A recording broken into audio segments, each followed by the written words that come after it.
Rolling through the block, trolling through the block, chain slinging heavy clout. Spitting on the mic, what's the latest, what's about?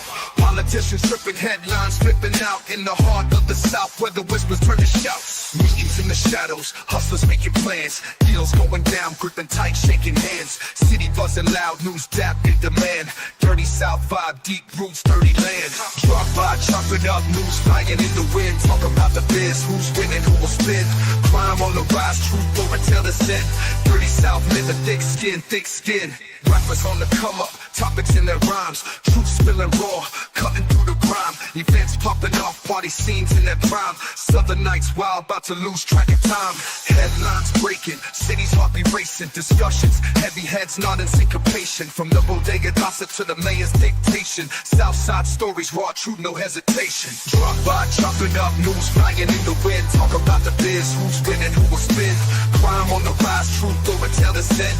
Dirty South, living thick skin, thick skin. Drop by, chopping up, news flying in the wind. Talk about the biz, who's winning, who will spin. Crime on the rise, truth over till the end. Dirty South, living thick skin, thick skin. Drop by, chopping up, news flying in the wind. Talk about the biz, who's winning, who will spin. Crime on the rise, truth over till the end. Dirty South, living thick skin, thick skin. Dirty South, living thick skin, thick skin. Dirty South, living thick skin, thick skin. Rappers on the come up, topics in their rhymes. Truth spilling raw, cutting through the grime. Events popping off, party scenes in their prime. Southern nights wild, about to lose track of time. Headlines breaking, cities heart be racing. Discussions, heavy heads nodding syncopation. From the bodega gossip to the mayor's dictation. Southside stories, raw truth, no hesitation. Drop by, chopping up, news flying in the wind. Talk about the biz, who's winning, who will spin. Crime on the rise, truth over till the end. Dirty South, living thick skin, thick skin. Drop by, chopping up, news flying in the wind. Talk about the biz, who's winning, who will spin. Crime on the rise, truth over till the end. Dirty South, living thick skin, thick skin. Hey, what's cracking with everybody? Welcome y'all to the DVD episode 60. What is it? 65? Yeah, 65. Yes, sir. Yes, sir. With your boy OGDoDirty and your boy Resla over here. That's a whole fact. You know what I'm saying? What's going on with you, brother? How your day been going? Pretty slow day. Pretty slow. It's been a pretty chill Sunday. How about yourself? Right. Man, another one of them good Sundays I had for myself, bro. Got me some cookies on deck. Got me some good food in front of me. Got to roll up a blunt. I'm ready. Ready for the shenanigans. Again. And besides that, man, we got a lot of people that showed up early. I don't know what just happened. What the hell happened? Oh, let's see. Who showed up? I don't know. But nigga, that motherfucker live. You said loud. So we got May in the building. May was already up here, first one in. Got no chaser. I see that's up here. Stephanie T is in the building. What's going on, Stephanie? Odds, of course, up in here. Pimpin is in the building. Appreciate you for actually showing up. And we got more people that's up there, more people that's actually just viewing right now. So just say what's up. Say what's up in the building. Let everybody know that you came through. That's the whole fact. If you over on the vertical side of the game, man, double tap the screen. Double tap the screen. That hits the like button for those that's on the vertical. If you're on the horizontal, just go down there and hit the like button. If you want to support the stream, you want to support the show, CashApp is at the bottom. I am Resla and OG DoDirty. You can hit either one of those. That helps out a lot. Or you can go to each one of our pages and hit super stickers or super chats. They all work. So support the stream, support the show. We do, if you want to initiate a $5 challenge, we have that. And we also, if you want to initiate a $10 challenge, we have that too. Just make sure you let it be known that's what you're issuing for those out there. So if they want to continue the challenge, they can. But make sure you go out and support. And the best way to support is by hitting that like button. And make sure you go and subscribe to Resla's page. To get them over 1,000 now. What we doing? Funny enough. There was a weird thing that happened today, right? So I was out doing my walk, and then I was going by Starbucks. I was passing by Starbucks. There were people out there who were just like all talking or whatever. And I noticed something. I said, "Oh shit, what's that? What's going on with this?" This one woman, she came in. I guess she had a cup, And when the cup I saw it was like a bear, I said, "Oh shit! I didn't even know they sell that." She's like, what? You don't know about this? So apparently, this is what I learned today. There is a limited edition cup for Starbucks, and apparently people have been getting into fights and everything over it. So as I got in today, I was telling my girl about it. She's like, "Yeah, I already know about the limited edition cup." I said, "Well, shit. Well, what's so special about this cup?" She's like, "Nothing, but I'm not gonna pay like $30 for it." I said, "It's $30 for this fucking cup? It's just a bear." For what I understand, it's just a bear with a cap on his head. With $30? People getting in fights? And the first thing that came to my mind is like people was losing their shit for like Popeye's chicken or whatever. But I'm like, this is Starbucks. So that means it's gonna be a bunch of weird and wild people that's gonna be fighting for it. And just think about it. I know why it's probably selling because one, it's limited edition, and number two, we're around the Christmas season now. So I want to do a little bit of digging up into it to see exactly what the hell is the issue with these damn cups. Do you drink Starbucks, sir? No, sir, I do not. I don't drink coffee, period. I believe it's a waste of time. Your body's supposed to make that energy for you. You shouldn't need nothing like that. Hey, y'all, we're going to drop this link for those who want to come up to the stream and join us on this Drop By Discussions, episode 65. You know, you're welcome to come up. Dropping and we're going to pin it to both channels. But y'all, sir, do you drink Starbucks is the question. I don't drink Starbucks as much as I used to. If I do drink Starbucks, I don't really drink the coffee. I'll drink other things, mainly like tea and such like that. They have a good mint tea, but I don't drink it like, especially like every day. I just can't do it. Okay. That's just because I'm trying to be back on trying to get back on a coffee kick, so I won't be back on it. I remember when I didn't drink coffee.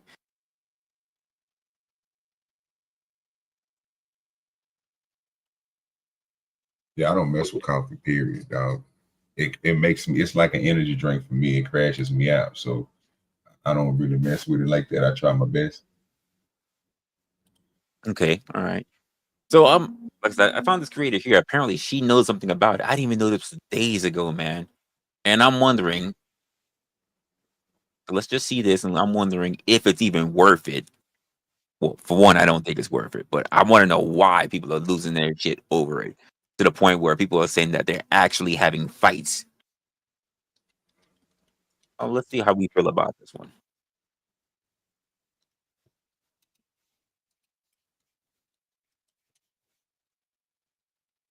Y'all are doing all this for Starbucks' new teddy bear cup? Open over here. Do you have more back here? Can I get two? I need one. Thank you. Oh my god. That was intense. She's shopping on Starbucks. Seriously? I'm buying the cup. People are going insane over these cups. Are they fighting? So here's what's going on. Last week, Starbucks released their newest edition, the Starbucks Teddy Bear Cup, also called the Barista Cup. Get it? Barista. Okay. And I bet you're saying, Simone, what is so special about this cup from Starbucks? Well, it's the limited edition glass cold cup shaped like a teddy bear. And y'all, it's completely taken over TikTok. People have been lining up at 4 a.m, camping outside of Starbucks, in many cases for the cups to be sold out in minutes. Y'all are trying to give Stanley a run for its money because the Starbucks Bear Cup has people losing their minds. And what we really want to know is this: how much is this dang cup? I'm glad some of y'all are asking the hard questions. It is $32.20 for this Bear Cup. In Starbucks, I might be a little shady with my tea here. And I get people love a trend. And you know what? Starbucks knows this about y'all. Y'all haven't peeped the game by now. We're right around Christmas time. So Starbucks said to themselves, let's make a product, something so irresistible that they can't go without it. Let's give them a glass bear. They will line up at 4 o'clock in the morning. Don't believe me? What is this? I'm still in. Yeah, y'all wildin'. She said, I will be claiming my teddy bear cup at 4 a.m. sharp. Starbucks don't even like open till like what? 7? Yeah. 6 some places? Yeah. She out there like she's waiting for a new console to drop. Yeah, like it's a freaking PS5. Like they got PS6 coming out. I'm surprised she ain't have the whole get up, sir. The tent nigga with some hot dogs out there cooking on a little stove. That's I'm surprised crazy. she ain't got the whole get up. She's slacking right now. She ain't doing it right. That is wild. What's going on, Kramos? This is crazy. For a glass, I don't see anything special about it. No, I don't see nothing special about it either. But what I see is an activity of Americans, of humans. This is what humans do, bro. See, people. I'm glad to see this, and I'm gonna let you continue. I want to hear what all they're gonna say before I'm gonna say what I'm gonna say, because we showed they had problems with other people who's doing it. So I want to let's see what happens. And I knew these comments was going to be juicy. And this comment says, I went to one. They only had one bear and 2 people ahead of me. So now I'm at a different one, first in line. Somebody here commented, this gives 2007 Black Friday vibes. I love it. Somebody here commented, currently stalking mine. Got here at 4:05. Y'all are stalking the party. Stalking? You know what? I expect this out of y'all. Let's see some more. This video says, when you say you want the bear cup and he takes it serious. And it says in the caption, my fiance is camping outside Starbucks until 4 a.m. 4 a.m. just to get me the bear. And they only have 2. And one more time, this one says, POV, we waited outside since 2 a.m. for the Starbucks bear, but the employees took them before we could. Hold on, there got to be more to this story. Story time if I waited outside for hours for the new Starbucks Christmas bear cup, but the employees took them all before we could even get them. Here I am arriving to my local Kroger, which actually has a Starbucks store inside of it, around 2 a.m. And this is when I got nervous because there was already about 6 people in front of me, and the store said that they only had 6 cups. So I knew I was already in a little bit of a pickle, but I decided to wait it out. Here it is at 6 a.m. They broke the doors open, didn't even wait for the employees, and they started sprinting to check out those bear cups. But little did they know what we were in for. I believe some of the people in front of me got there like even earlier, so I can't only even imagine. But here's the Starbucks, and if you look there, you can already see employees, including Kroger employees, checking out the cups before we could even get them after we waited in line for them. So, I mean, I wasn't that mad, but the people in front of me, they were pissed. I was there for the bear cup and the bear cup only. I did not walk out with the bear cup and walked out empty-handed. Thanks a lot, Starbucks. And I just know that the Starbucks employees are fighting for their lives in the comment section. So now I'm curious. Starbucks employees, were y'all stealing the teddy bear cups before the customers could really get in there? Absolutely. And they probably took 2 or 3. 1 for them actually, and 2 to probably sell like on eBay, because you know they can hike the fucking price up. That's oh, the damn Mayo beat me. Mayo beat me to it. You're gonna put like $100 on eBay. Yep, Mayo beat me to it, because that's exactly what I would do. What you expect people to do? If they gonna want it, that's the crazy part. Come on, the setup is that, come on, you know there's enough cups, but they're only putting out a certain amount a day because it keeps people coming back. And if they're coming back to buy that cup, I mean, they're gonna want to fill the cup up with something, right? No. So keep having them come back, because you know what they say? Oh, we ran out of cups, and you know what they're gonna say? Shit. Well, I'm already here in line, so I might as well just order something while I'm here. I guess I'll have to come back tomorrow. So are you saying the company is doing this, or are you saying what are you saying? Because I'm lost. Because that's what I'm saying. I won't say the company's doing it. I'll say that the store managers are doing it. Oh no. See, we on 2 different planes on this one. This is a marketing ploy, and it's been working for a lot of different people. Well, don't get me wrong. I'm not saying that I'm not saying that the company didn't issue it out. But I don't think the company's saying you can only sell this many per day. They're saying we're going to give you the stock. It's not an unlimited stock. We want you to sell them all. But as a store manager, they need to figure out what's the best way to sell it. Because not all Starbucks are popular. Not all Starbucks are flooded. Let me say that. Yeah, but this would. So okay, I'm gonna say, this is I don't like to talk between these videos like this. I really want to see what the hell is happening, because I want to hear everything else before I say something that's outlandish. Because I know I am, bro. I mean, this don't make no sense, bro. I mean, it do to me, But for some people, not even going to see it for what it is. That's the crazy part. I can tell you that right now. I can tell by just looking at the chat that people not even seeing it for what it is. They just think it's a ploy, and it's really not. All right, well, let's see a little bit more of it. Let's see if the Starbucks employees can beat the allegations. If it's the exact same video, it ain't gonna make no difference. They're buying everything. That's jacked up. All the Starbucks employees came and they took everything. And we've been waiting in line outside. That is so crazy to me. You will never believe what happened to me tonight. I literally have no words. Me, my mother-in-law, my father-in-law went to Starbucks today to get the bear cup. I haven't done anything like this since I was like, I don't know, like a teenager when I was doing it for Black Friday. I got there, I was the very first person in line. So I got there super early. It's like 3:50, like the line's starting to like pick up, like people are starting to get in. These girls get out of their car in their pajamas. All I see is these 4 girls go in front of me, and one of them had a key. So she had to be like a manager or something. So she got her key, she put her key in the door, and the door wouldn't unlock because the other manager that was inside currently had her key in the door. This girl starts knocking on the window. The manager that was inside, she let the 4 girls in, and they just cleared the whole store. Like, they took everything.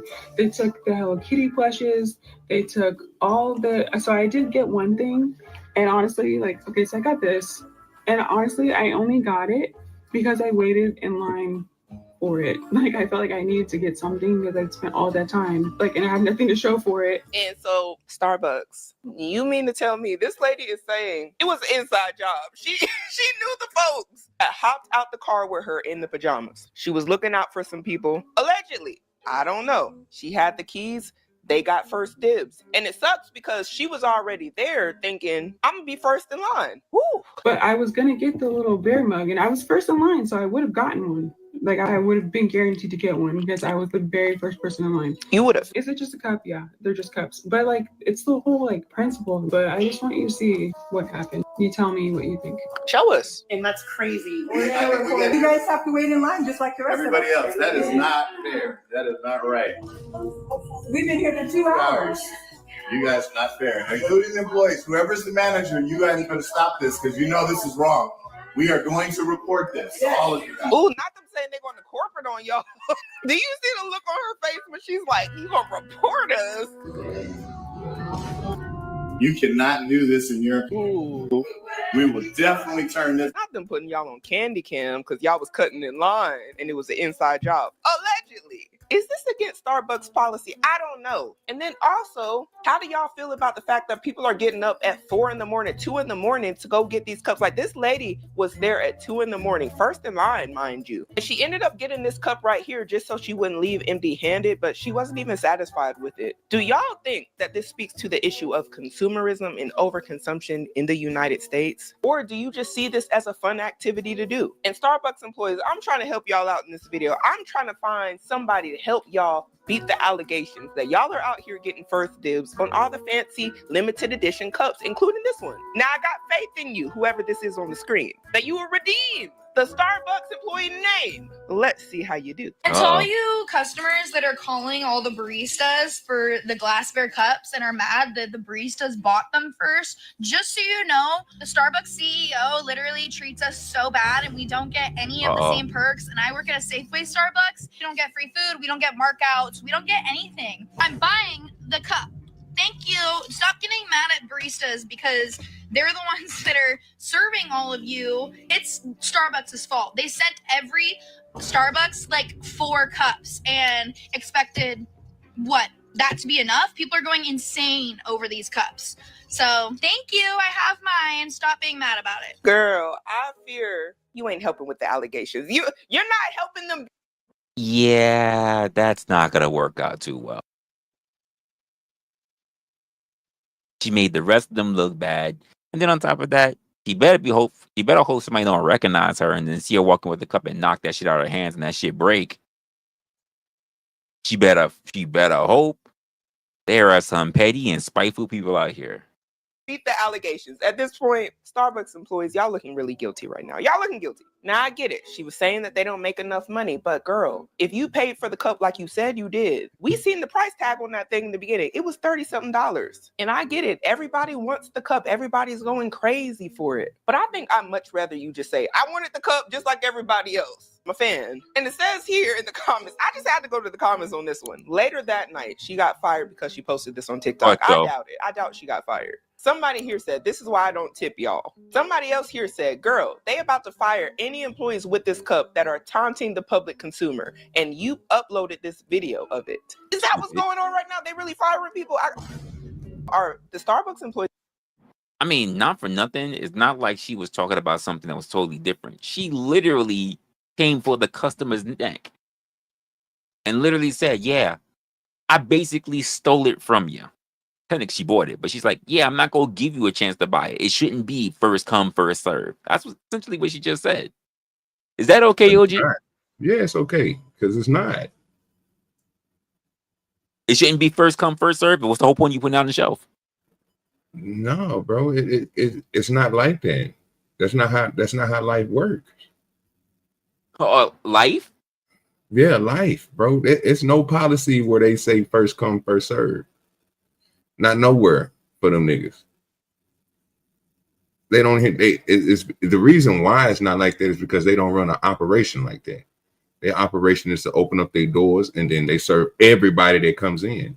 It's not the employees' fault and nobody, especially not the consumer's fault, bro. That stupid ass company sent only 4 to 3 cups out. And let's just give it a good estimation of 6 cups out to each motherfucking location that they own, understanding that you are a corporation and understanding that the product that you have made, right?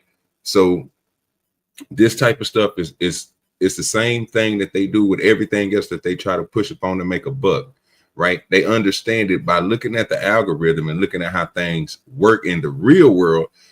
When you put something out like this that people are diehard Starbucks fans or Starbucks consumers, they're going to want to get that shit. But you didn't even send out enough that again make you money. What is the marketing of making a $30 cup that you know is going to sell and don't put the $30 cup out? Make that make sense. So you believe they only gave like 6 cups? No, what you mean? If she said that they only gave 3. She said 4. Yeah, she cups, said 3 to 4 cups. That's what the employee said, because they don't make no money, and of course she's going to buy it. That's besides the point. You can't take her words and say that and try to flip it on her, because she literally bought the motherfucking cup. So, oh no, I'm not saying it's not wrong because she spent the money, so it's not like she just took so it for free. So that's cool, right? The problem I have with it is I even boosted it up to 6. We can boost it up to 10 if you wanted to, sir. We can boost it up to 20 if you wanted to. Let's just send 20 cups to each location. You think they'll still have this problem? Well, yeah, it's a limited time. That's what I'm saying. If you're gonna put them out, just put them out. My point exactly. So they understand what they're doing. Because if it was something for a limited time, then again, knowing marketing, then what you would do is you will build the product, store the product, and send it out between certain periods of time to make the quote of the money that you paid to make the product. Correct. What they're doing is something way totally different. They don't have a lot of them coming to the store. So they limited themselves on the money they're going to be making on a $30 cup. So let's say that 3,000 people come through your shop, comes through a Starbucks a day, right? And that's on the small end, because I'm pretty sure it's way more than that. I had way more customers coming over nighttime at a chicken spot. So if they're going to a Starbucks that early in the morning, or they just going to a Starbucks period, why only make 4 to 5, not a good quantity to sell? Because you're selling each cup for $30. That's a lot of money. I'm pretty sure there's other cups that y'all got in there, or any other cup that you can make is not going to be $30. You buy it on the pennies on a dollar. They making a hell of profit on the cups. So why not push them for a limited time, like they said they're going to do, to make the money, because the money will be made. How many people do you think was in that line, Resla, from what we just got through seeing on here? Well, that's supposed to be like what, 6 something in the morning, so it's probably like there was already probably like 6, 7 people there already, and not even including your walk-ups and your walk-bys who just come in Starbucks and not even knowing about your promotion until right? you tell them about it. You're going to make money. Why they not doing it? I don't know. Because to me, if I had a certain amount of cups, I would put some out for, especially if I knew they were going to clear out quick and people were going to ask for it later. I would put out some in the early part of the day. I know it's going to get sold, and I would put some out. I would say like what, the afternoon, since Starbucks. I don't think all Starbucks close at the same time. I don't know how to inner workings. I don't even know when Starbucks open. That's what threw me off, because they said they was there at 4 and 2 o'clock in the morning. I thought Starbucks. Yeah, they were waiting since 4, so I'm guessing that their Starbucks probably opens at 6. Because a lot of them go early for like rush hour and shit for people going to work. Right. My thing is, I'm looking at like I said, I know people don't like hearing me, but I mean, when you talking about business, bro, you talking about products, you talking about storing, you talking about making a grip of money. What I'm not going to do is end up in the hole with a whole lot of inventory that I have to keep for the next 4 or 5 years just to get rid of on limited sales until I just put it all out in one demand. Because that's what happens to most companies, especially when they do stuff like this. You have a specialty item that you create and that you make so many of them, again, without knowing what the product will sell like, which they see right now what their product is going to sell like. If you can at least get 8 to 10 people waiting in the line and before the Starbucks even open, you guaranteed to at least sell at least 30 to 40 cups a day. Or probably more. But if you don't, and you have all that stuck in inventory and you're only doing it for a limited time, that tells me that you're going to be doing promotional seasonal events to get rid of these cups, because you're going to have so many of them if you didn't sell the quantity that you're withholding. Or yeah, I think that's one of the reasons why they won't make so many. And that's what takes most companies under, because they have so much product that they got to get rid of because they didn't put too much into the manufacturer part. Well, I want to get this. If I can get it made, then I can sell them. Well, you got to make sure it's going to sell for that price, right? Because once they go out, like just say right now, they low on product, they push all the motherfuckers out, everybody starts selling, but they still got inventory of a lot of products set back. What choices do they have then, Resla? Well, the way how I'm looking at it, right? If the company gave them a bunch of product, right? So let's just say, well, I'll even go with the girl said, right? Let's just say the store has to put out 4 a day. Let's just say that. That's a fact, because they have to last the entire promotion. Because if they sell it out too quick, people will come in expecting to see it, and they'll never have inventory. It will be dry. They're not gonna get any more coming to the store, and that could cause a complaint. And so maybe they're told that they have to have a certain amount just to make sure they extend as far as they can to meet the deadline to at least the end of the promotion. Okay. Like I say that. Now, understanding that, will this make sense to you? I have a certain amount of units that I didn't had made that I'm going to do for a promotion, right? Just saying, don't this make sense to you? And I have this product sitting that I'm going to sell for a limited time. I know how many I have. I'm not making no more. So for a period of 2-3 months, I'm going to sell these cups. If I do the math and say, like, I have this many locations, so I can send this many cups out to each location every day, or every time they get a pickup from the warehouse. I don't know when that is. I don't know how Starbucks run. I don't know if they banking it or really, because McDonald's hit them niggas like 3 or 4 times a week. They get a truck. Maybe every day, probably every day. I don't know. McDonald's and them is a little different. They make that money. But I'm pretty sure Starbucks is in the same realm. So I don't know how many drops they getting off at their store, but that's when you're going to be getting your inventory. So you have this amount of stores, you have this much inventory. If you give this amount of people, if you give this amount of product to that store in this limited time, my warehouse will be empty and all my product will be out to the stores. Don't that make sense? Yes. That's my point.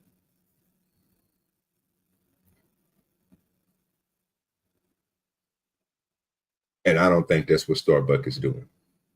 I think they pushed the product out that they didn't think that was going to sell.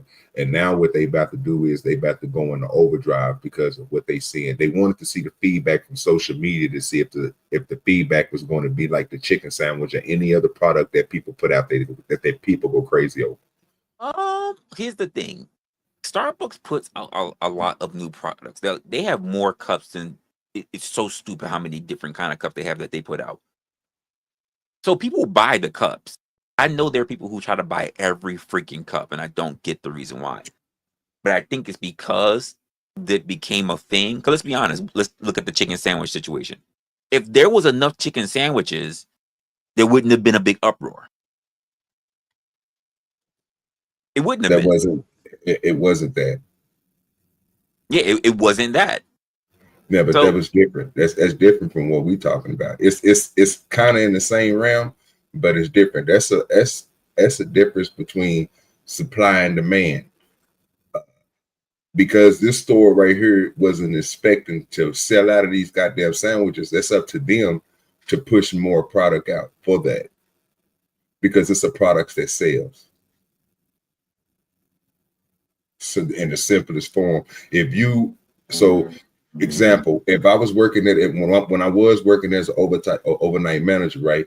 I used to tell them all the time, like if I sold out of my chicken and I had to go to another store and borrow from another store, it was my job to replace that chicken and update the index so they'll know this is what we sold on this amount. And I have to do other little things so we can understand why we sold it. Was it a holiday? Was it an event or somewhere? Because we was close to the fairground, so we know we're going to sell more of our product during certain times when they have events at the fairgrounds, a football game, or they open it up for some type of event or something. I know we have to up our chicken, so I can literally, if I document this stuff yearly, I can literally go back and be like, okay, around this time last year, I can compare. Well, around about this time last year, around this time when they had their little festivity or whatever, they had to stay fair or whatever else, I sold this amount of chicken, but I had to go and get this amount of chicken because we sold the fuck out. So I think I might need to get somewhere around this range so that way we don't sell out or we'll have a sufficient product to sell.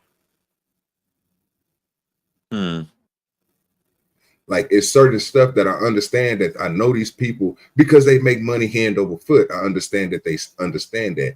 So to this part, I'm thinking what they're going to continue to do is to continue to send 3 of these motherfuckers out a day, or 4 of them out a day. That would be my best motto because that way it will always sell. Once you push too much of that product out at one time, it's not going to sell. It's going to sell to a point, then it's going to die off. But just think about it. If they got a limited time and they don't sell and they only sending a certain amount of cups out to these folks, it's going to be a certain amount of people that's going to get them. So that's going to become an item worth wanting to get. So some people that saved it and go to eBay is going to kill. But the other people are going to still be the people that's going over there to try to get that cup every goddamn day until they get that cup that they want. What's good with you, LA? What's good with your Lord ADS, mama? And it's like I said with the young girl over there. People are not. She said exactly what I said. Well, shit, there's no cups. Well, I gotta buy something because I don't want to feel like I came in for nothing. Exactly. But she's still gonna come back and get that cup. Don't get it twisted. Because that was the whole purpose. She's taking something. She's taking to buy something like Resla said right now because she's been sitting in line and fucking she's there already. But she coming back for the cup. She gonna try. There you go. She gonna try. She gonna try. I'm just like, damn. Because the thing about because if you really think, not going to be taking just one cup. Just keep it a buck. Unless somebody find a finesse in it, which is the which is the nigga shit, like taking it to eBay and selling it and shit.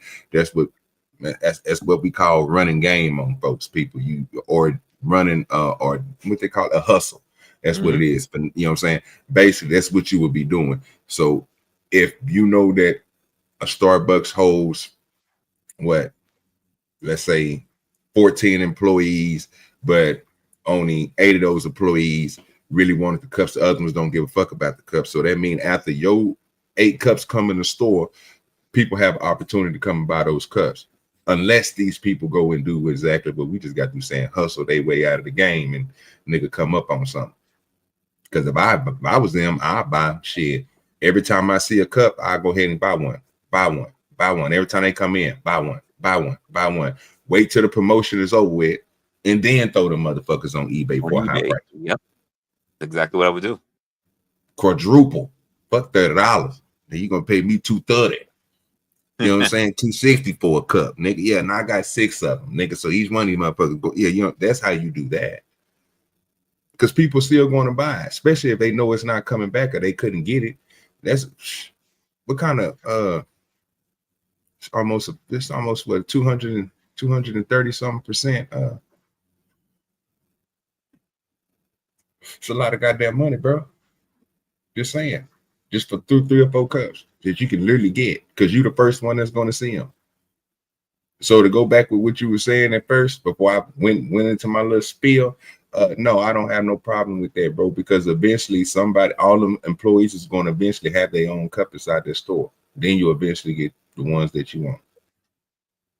But I ain't never thought of a Starbucks as a first come, first serve type place. And technically, they will be first because they work there. Just saying. All right, fair enough. Is getting fired over this. Honestly, I could see it because it's caused such a commotion online and people were so obsessed with these cups. And you know these companies like to lay people off around the holidays. What's wrong with y'all? I keep telling you what happens. Christmas is around the corner. Hello, are you not paying attention? Not only are the Starbucks employees not beating the allegations, neither is the public consumer, because look at y'all. This is the POV of the Starbucks teddy bear cup. And people are literally, look at them, fighting in Starbucks over the teddy bear cup. This has gotten out of hand, y'all. You see this man right here, or whoever that is, they over there snatching some stuff. And you might be thinking this is an isolated event, but no. There are so many videos of people getting into interactions and altercations because of these cups. Girl, I would get out. Yeah, no, that's... She cussed me out in the Starbucks. That is so trashy. So y'all are cussing people out and threatening people inside of Starbucks on Candy Can, by the way, for the viral cup. This video says, to the lady that got 2 of the teddy bear cups, I hope it breaks ASAP. Y'all even want smoke with the people who got the cups just because you didn't get the cups. Oh my. Some of y'all are having beef with people before you even get in Starbucks to fight over the teddy bear cups in the first place. So all of you guys work here? No. Hey guys, so me and my mom came to Starbucks at around 11:45 for the viral bear cup or whatever my mom's been wanting. There's a girl 11:45. She's apparently one of the employees, and I asked her if it's just her in front, and she tells me that she has another person with her, and I'm like, okay, that's cool. So me and my mom line up. While me and my mom are talking, I asked the girl, the one that was here before when we got here, right, if there was any other people with her, and she said no, it was just her and her friend. Right. Her friend comes and sits down, and we're talking with them, and we're asking them like if there's a limit, or because they both work here, or if they're gonna be able to just buy whatever they want. My mom just wants 1 bear cup. That's all we came for. So do everybody else, girl. Join the club. Starbucks sounds like they gave about 4 to 6 cups per store. Yeah, and there's probably about 30 of y'all lined up outside trying to get a cup at 4 in the morning. So while we're waiting, 6 more employees from this Starbucks show up. So my mom asked the girls that showed up if they were behind us, because we had asked the first 2 girls if we were 3rd and 4th in line, and they said yes. Right. All of a sudden, one of the girls that's in the group that just showed up tells my mom that it's none of her business, that they're all doing one big transaction and to stay out of it. So I get upset and I tell the girl not to talk to my mom like that we're just asking questions. The girl begins to argue with my mom, saying that she shouldn't be asking any questions because it's none of her business and she keeps going off on my mom. So I start getting angry, and my mom gets in front of the line, and we asked one of the employees that was still restocking the store what the rules were, and she said there were no rules. So they tell us that there's no rules, and that's it. So my mom is trying to like figure out what's going on, and the girl keeps disrespecting her, and I tell her to quit disrespecting my mom, that she's being weird for that. And then the other girl that was with her that had suddenly joined the group tells her that it is none of our business, that we have no business asking them any questions. Mind you, they all work there and they're all friends. Allegedly. So I start getting upset because they're being rude to my mom. So my mom gets in front of them, and I tell my mom, let's just go. It's not worth it. Like, it's just a cup. But my mom doesn't want to leave. So I don't know what to do. We're still here. We're still in line. And you know, the part that's also getting me is the fact that she said her mom wants this cup. I'm going to assume her mom probably got about 20 years on her. This is interesting. Even the older folks is out there lined up to get this teddy bear. It just speaks a lot to what is going on with Starbucks. And every time they do these limited edition things, and a lot of these companies drop these limited edition stuff, Hello Kitty also. Starbucks has Hello Kitty stuff that people are going nuts for. That's another story for another day. But y'all come in all different ages. I got upset, so I came to the car, and yeah, I don't know if I should report them or like what I should do. And while I'm trying to convince my mom to come with me to another Starbucks, the girl that was disrespecting my mom starts mumbling stuff under her breath, disrespecting my mom even more. So I tell her to tell me to my face, and she says, I was telling you to your face. And she was just looking down at the floor. Mind you, they all work here. They're all Starbucks employees. And I just think the whole thing was disrespectful, especially to my mom. We got here at 11:45 p.m. We've been out here in the cold, and I don't know what to do. Girl, they did not care that was your mom. And I hate that people allegedly were being disrespectful. But here's the thing. When people are obsessed, and they're feeling that FOMO, they don't care about nobody's feelings, nobody's safety. And that's why I'd be a little concerned for a lot of y'all, because you're thinking you're going to go out there at 4 a.m. and some people are about to play. What you think about that statement she just got through saying? Do you agree with her, or do you disagree with her about people when they get to the point where they really want something, they don't care about nothing else but that? Oh, that's absolutely truth. That's the truth. But I'm also looking at these coworkers, right? Because like I'm looking at these coworkers like they're not on the clock. Like they're regular people at this point. They don't have to answer no questions. They didn't have to. They could have just asked, "Hey, you guys work?" And niggas like, "Nope, we don't work here." Unlike the other ones who like just showed up all in their pajamas and tried to open the door to get in, which nothing kind of feels like first come first serve. Like they just put themselves to the front of the line. But I do want to say that these people shouldn't be sitting here and just like asking them a whole bunch of shit. Hey, if you really want to ensure, like the first young lady, if you really want to ensure that you're gonna have this cup, you should have went to the front of the line. You should have went to the front of the line. You should have been there earlier. I don't know why they out there since 11 something going into the next goddamn day. Because they also should have said something to them about the coworkers, right? These coworkers are also out there with you at 11:45 p.m., which means that even they have to wait. What you want? What you want from them? But see, this is the type of shit right here, bro. I call feel and mildew, right? Because coming up and living a life I didn't live when certain shit like this happened, bro, money overcoats everything. So what I don't see is all of these people, they want to cry about stuff, but most of this stuff, money solves most of these problems. If you go in there with a fat knot, you come in there with a nice onion on them motherfuckers, and you go ahead and make the deal before the deal is even made. Or you find the person who bought the cup. I give you an extra $100 for it. You want that damn cup that bad it costs. Nigga, put a little extra money in their pocket. They might take your money, give you the cup, and then just wait till another one come in and buy them a cup and have extra money in their pocket. What you think about it, Stackbot? What you think about this whole thing? I ain't even hear it yet. I wait for y'all to tell me what's wrong. Okay. Well, they fighting over a teddy bear in Starbucks. A teddy bear cup. God bless them. That's God bless them. They losing their shit over a teddy bear cup.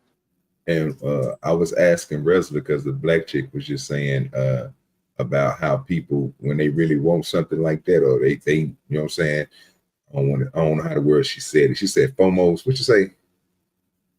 She said FOMO. Okay. And she just, you know, she basically saying they only look at it one way and they don't care about nothing else but whatever they like. The people with the chicken sandwich, the people who do, you know what I'm saying, us when the game systems came out, people who go get the Jordan shoes and sit outside, these type, you know what I'm saying? They only focused on one thing to get what they want. And they don't care about nothing else. That's true. Yeah, I don't think she's wrong about that one. But that's people in general, right? I think. Yes, sir. Yes, sir. Yeah, people only focus on their feelings. They don't give a damn about anybody else. I mean, people are good pretenders. I mean, you can camp out there for shoes. You can camp out there for a console. Because if they really want it, what's the first thing they do? Even when you buy it, yo, I'll pay you so and so much extra for it. That's a fact. Right when you walk out the door. I know people that turn around and when they buy their shit, they hop right into a car. They don't even leave the store until they know the Uber's already come there.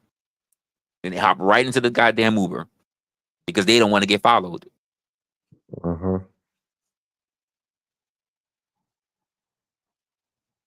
How do you feel about the employees pretty much ganging up on the mother?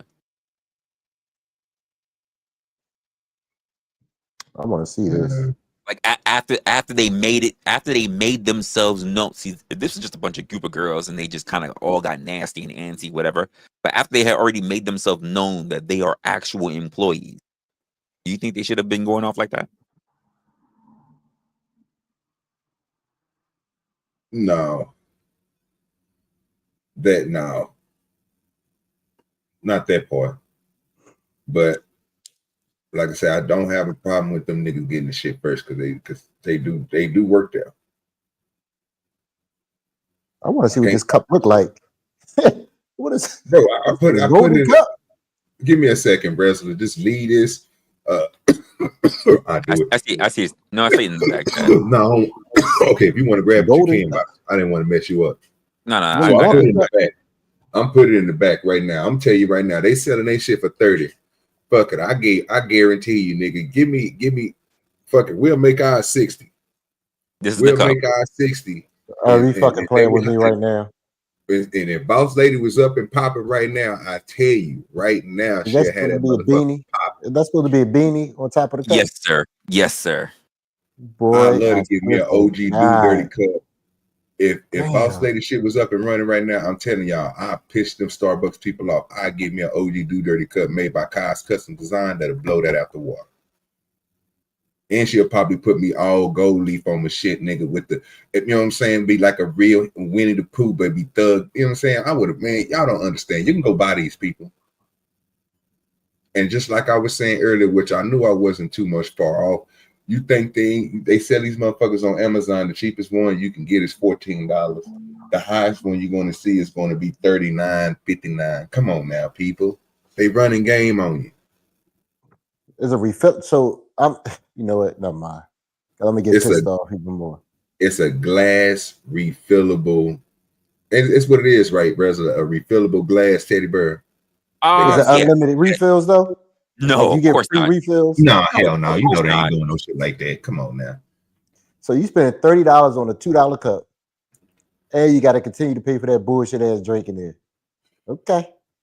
Now, if that was that's good. Now, see, Resla, I didn't even think about that. Now, if I asked y'all that question, this is where that business mind shit be coming in. I was talking about earlier. If you came out with a limited cup that only can be, because you know people gonna try to, you know, make they fake ones and shit. But what if you said unlimited refills for that goddamn cup, but you charged the motherfucker $500 or something like that for that goddamn cup? I mean, shit. Where would you have to set that price at for that cup to literally come inside your stuff? I couldn't tell you. It's only 20 ounces though. Remember that. I couldn't tell you though, because even if you said $500, right? I remember when I used to get a bunch of Starbucks, I could easily burn through $100 on Starbucks in a week. So you have to make that cup higher than that for a limited. Yeah, you would. To be able to recoup those losses, yeah. Even if it's just limited people who have it, still, probably. Hey, I don't feel like going to Starbucks. Well, can I borrow your cup so I can go get something? How you gonna prove they're not the ones who didn't buy it? Now they're getting free refills. Well, you can limit it. So this is the thing. So amusement parks do this. They have like color coded cups where you can have an orange one, and that's for a certain season. So then you can get like a blue or a green one, another one, and that'll be for the whole year. And then you have a lifetime one that'll be X amount of money.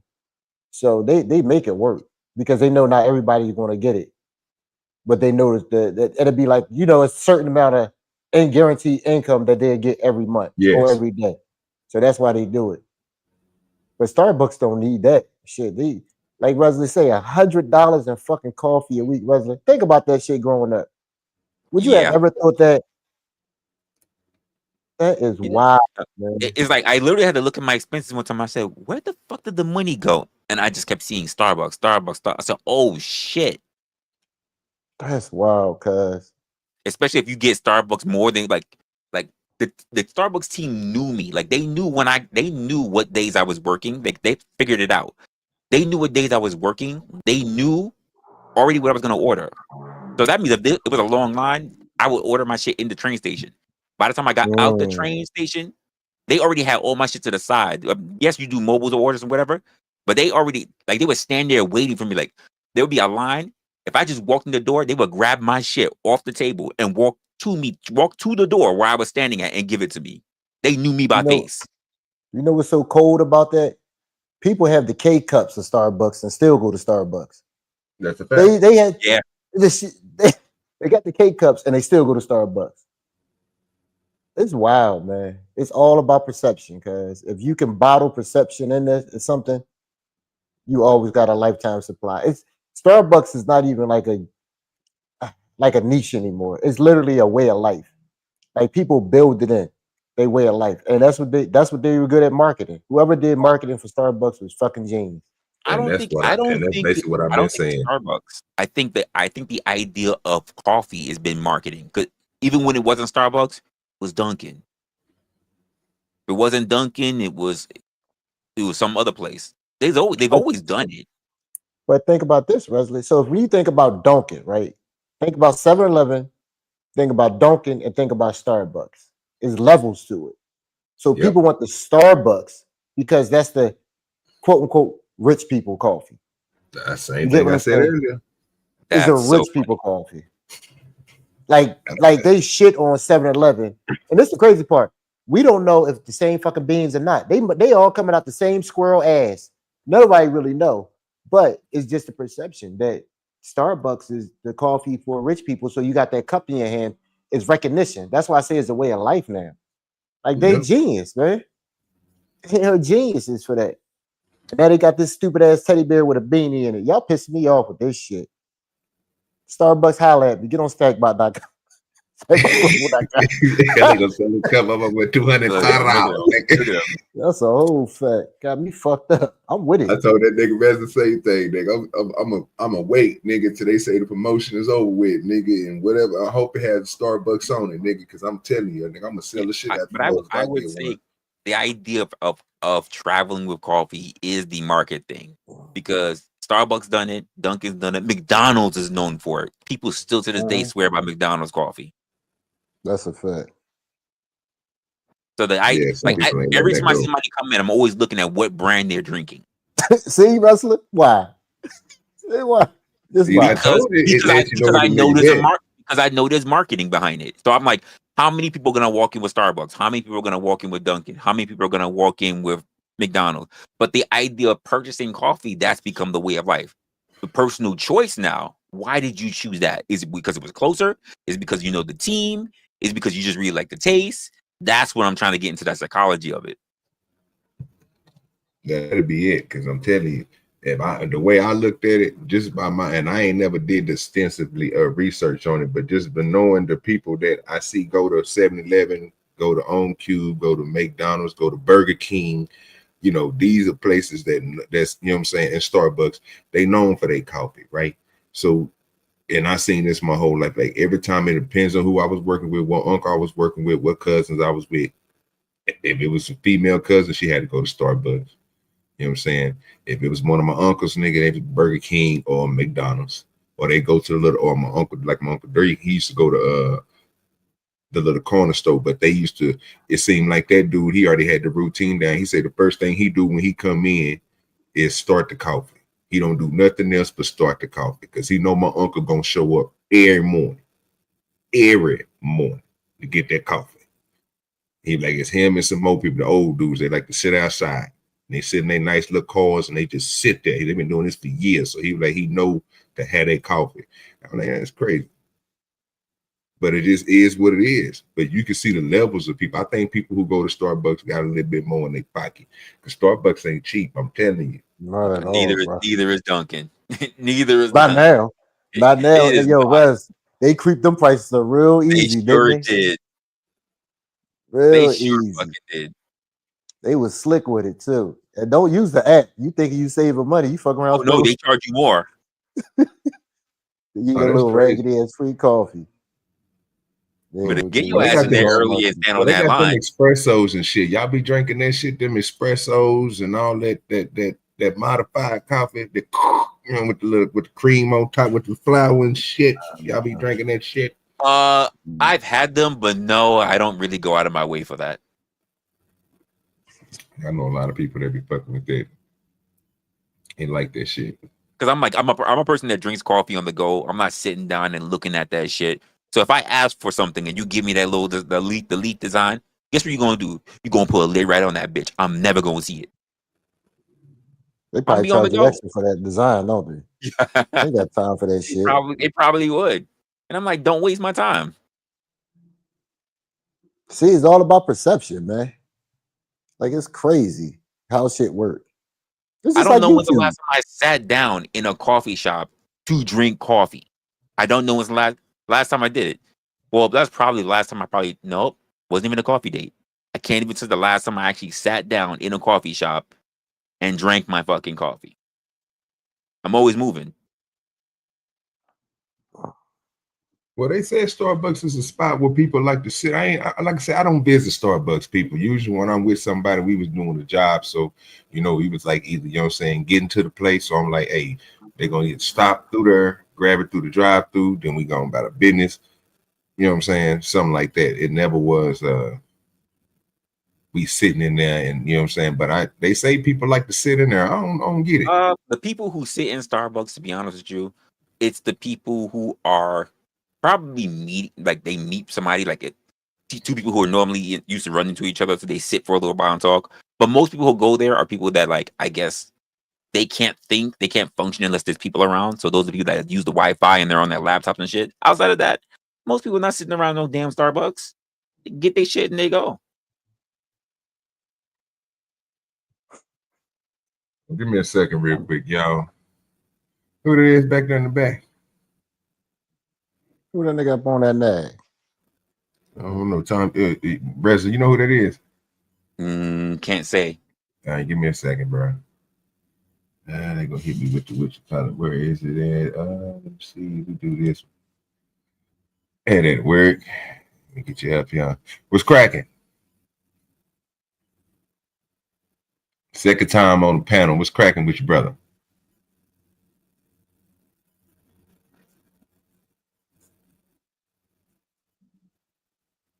Don't hear anything. Yeah, we don't hear nothing. Something was coming through, but it ain't saying nothing. I don't even get that. I don't see the indicator for his mic moving. All right, bro. You might have to drop down and come back, brother. All right, we'll put him back down. He waved in the back. I just couldn't. I ain't know who he was. So you're gonna have to drop down and come back, bro. Your microphone not working. Just drop down and come back up, and then we'll you know what I'm saying? We'll check you out. We'll bring you on up. Or say something in the chat and let us know who you is or something. Or, you know what I'm saying? We don't name or something. But yeah, go ahead, Russell. Play fair with you. They're not. They're going to cut in line. They're going to sneak people in. The employees are going to get first dibs if they want it. It's limited edition. It's something inside of a lot of us wants to say, hey, people would be fair. You would treat someone how you want to be treated, right? We understand you want the teddy bear cup, but there is a group of people out there that don't care about none of that. They want it, and they will step on you and your family to get it. Sometimes in life, you got to be the bigger person and just know when to walk away. There is no need to be fighting over no cup. I don't care. It's a cup. Because the going back and forth with somebody about a cup, by the way, and they've already showed you that they are willing to play dirty, what do you think might happen next? What do you think could escalate from that situation? It's probably not going to end well. To like say it to my face. I'm not about to say, we not finna do all of that back and forth when you already done cut me in line. You been talking about my mom, blah, blah, blah. At that point, the only way it's about to go is y'all finna scuffle. I'm just being honest. You about to scuffle because you're probably about to leave empty-handed. Some of y'all are ready to crash out over a Starbucks cup. Or just off the principle you feel disrespected or that your mom was disrespected and you ain't going for it. Now, I understand the frustration or feeling upset. However, nobody that got something to lose would be wilding over a $30 Starbucks cup. Y'all, it is an item. You got to wake up and do life tomorrow. Be wise. Yeah, guys, we're still here at the store. I don't know what to do. We're just waiting. Go home, bitch. To the car That's because a I'm fact. still upset. Girl, you should have left. That's Girl, a fact. There you go. Go the fuck going to home. another Starbucks. It was time to Oh my about face God, a minute guys. ago. And I don't know. Apparently the store manager is going to be here tomorrow morning, so I don't know if they're going to do anything. That's not going to help you. Extremely disrespectful. It's the of bitch them that voted in talking to my mom socialism. like that. I don't think that's right if that's what happened. Now, I'll also say this. You kidding The me? Starbucks employees, Yeah, look, I didn't even pause know it. y'all was going to You catch see another it? stray in this You see it? reality video. Pause that real quick. Please don't tell me I just saw what the fuck I thought I saw. Yeah, so they out there camping, sir. They're chilling. Camp No, out you there. playing with me. You playing Oh, with me right what? now. Sir, they said they were out there since 11:45 p.m. The store Yeah. don't No, open sir. until 6 in the morning. No, Well, sir. look, so it first started. The times went back. LA. We first heard what it was 4 o'clock, and It then was 4 somebody o'clock. said 2 o'clock, and then now it's nigga. They basically got there when that motherfucker closed, nigga. They gonna wait for the next day, nigga. Fuck it, you know Oh what I'm my saying? God, dog. 4 cup, sir. This is serious. Oh my God, cuz say it ain't so. No, it's so. Yeah. It ain't so. And the daughter doesn't even want the damn cup for herself. She wants it for her mom. Yeah, that's crazy. But she loves shit out of her mama, don't she?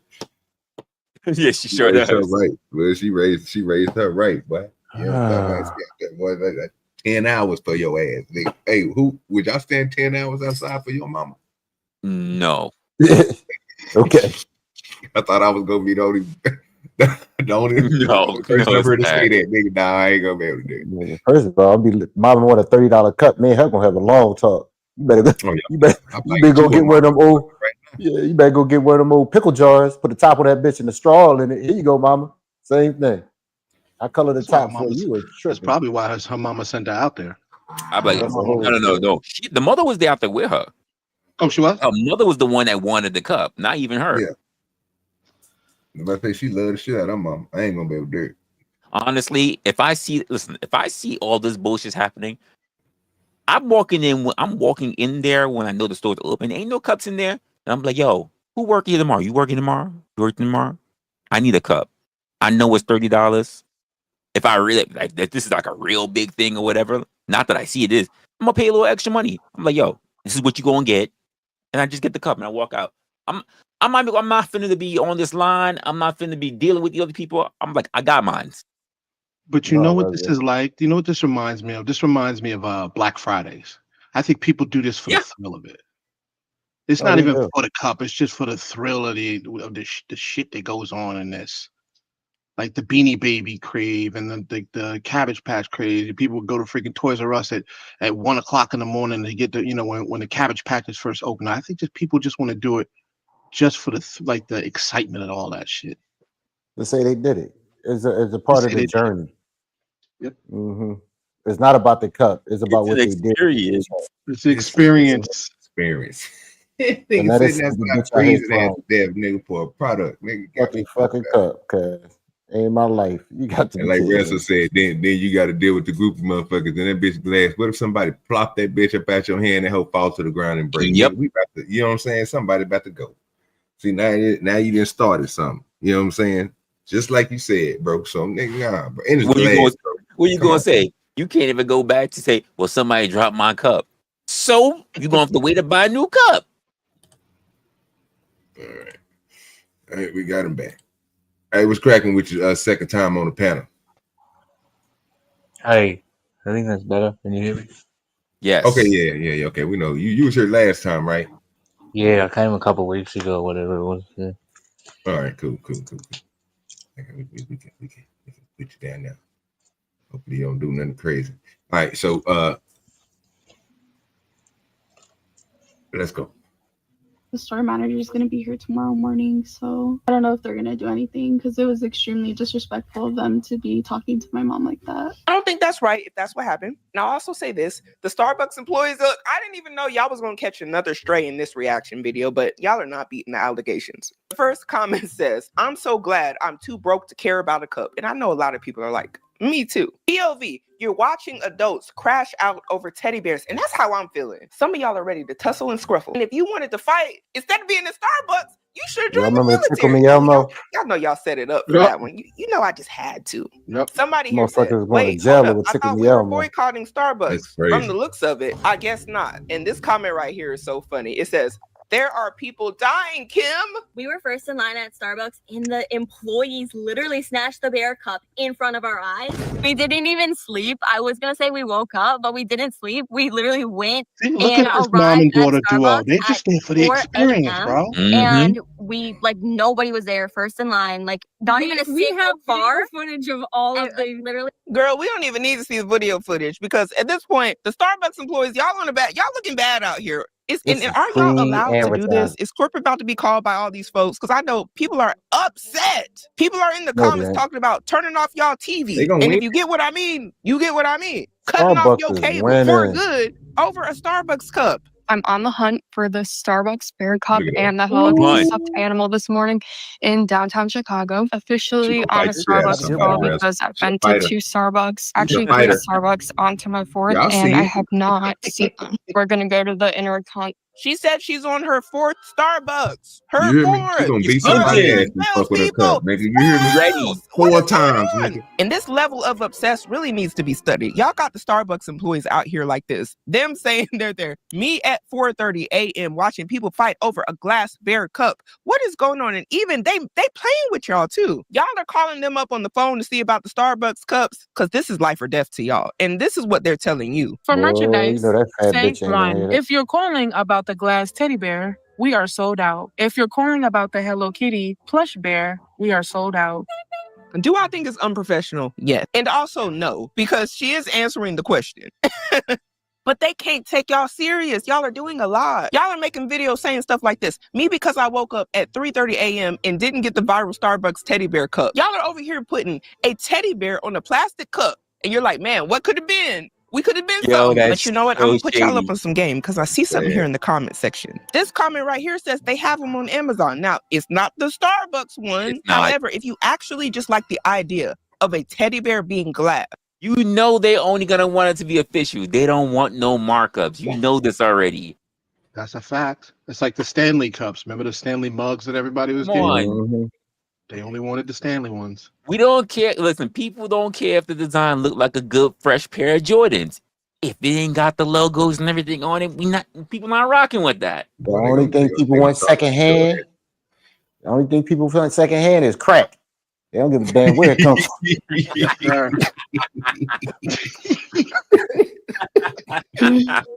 It's crack. They don't care where that comes from. They don't turn their nose up to that crack cut. They just go take that. That's a whole. They be looking at it like, you gonna give me that second hand? I don't want that shit. No, never mind. Give it here. I seen somebody knock some crack into some carpet, nigga. Boy, and these niggas, boy, they went through that carpet to get that crack. That crack, baby. That shit is crazy, man. The niggas are smoking drywall, dirt, everything. Drywall. Niggas say you can't tell the difference, nigga. Bro, if you in a toe up abandoned house, bro, I ain't trying to, I can't give y'all this. But you know what I'm saying? Motherfucking crackheads when they hit that carpet, dog, and it's already white, like, because motherfuckers and got into fights and shit, and you know what I'm saying. And, you know, it's an overlay thing, bro. You got to know how to do that shit. But I didn't see it, bro. Like motherfuckers literally, bro. I mean, sit there and scrape everything out the carpet, nigga, just to smoke it, bro. And don't even know if they smoke because they dropped their rock. They couldn't tell which one was which. They just smoke it all. God damn it. That's how desperate they get. I will give OG this one. He said American is nigga. And this is funny how this shit worked. So remember when that chicken sandwich shit was going on for Popeyes, all the niggas were fighting over that, and the whole world was going crazy. But they got this nonsense going on. Now, I'm trying to tell you, I see nothing but white folk up there. Nothing but white. Nothing but white folk. Yeah, exactly. It was a black goddamn fool. It was a black chicken that crying over. You always gotta have one. You gotta have one. But let's say the majority of it white folks. But they ain't got white fatigue over this dumb shit. That's what it's crazy, man. It's crazy. You know why? Because this comes in as an ebb and flow. It happens and then it goes away. And it happens and it goes away. They just keep shit going forever. This is promotional. Oh, Starbucks genius for this. Oh yeah, they gonna make sure they push this all out there. And they do. I think they doing it on purpose too. Them niggas ain't dumb. Listen, anytime you put something limited, you're doing it on purpose. The fact that I'm surprised because all I see is nothing. Like we hear about the shadiness that's happening with Starbucks employees, but we only see the customers crashing out on each other. I ain't seen nobody really crash out on the coworkers. Oh, they being rude. They snatched shit out. Oh, they were here. Oh, they came in early, skipped the line, and got a whole bunch of shit. Opened up the store themselves in their pajamas and took all the cups. I ain't hearing nothing. Man, nobody said I had to put my hands on a Starbucks employee because they playing. I ain't hear it yet. Can somebody tell me where the idea of this bear came from? Because it's not even like a Starbucks thing. It's just a teddy bear. It ain't Valentine's Day. Sir, it's the holiday time. Coldness. I get it. Bear. Really? A bear with a green cap? A polar bear. I'm pissed off. I didn't think of it. So and this is like a warm up. This is a warm up. This is a warm up to Black Friday. The warm up. We could have bought cups off of Amazon. Bought these same cups, nigga, for $14. Put our little logo on it and sold them bitches for 30 or 40. And made a little markup. That's it. I mean, not for nothing. Yeah, I mean, you could have got that same little cheap one that was just seen on Amazon. It's not hard to get the Starbucks font. You could have just slap that shit up on it. Man, they make honey that come in that shape. See-through honey bears. Pull that out there. Sell that. Look just like that.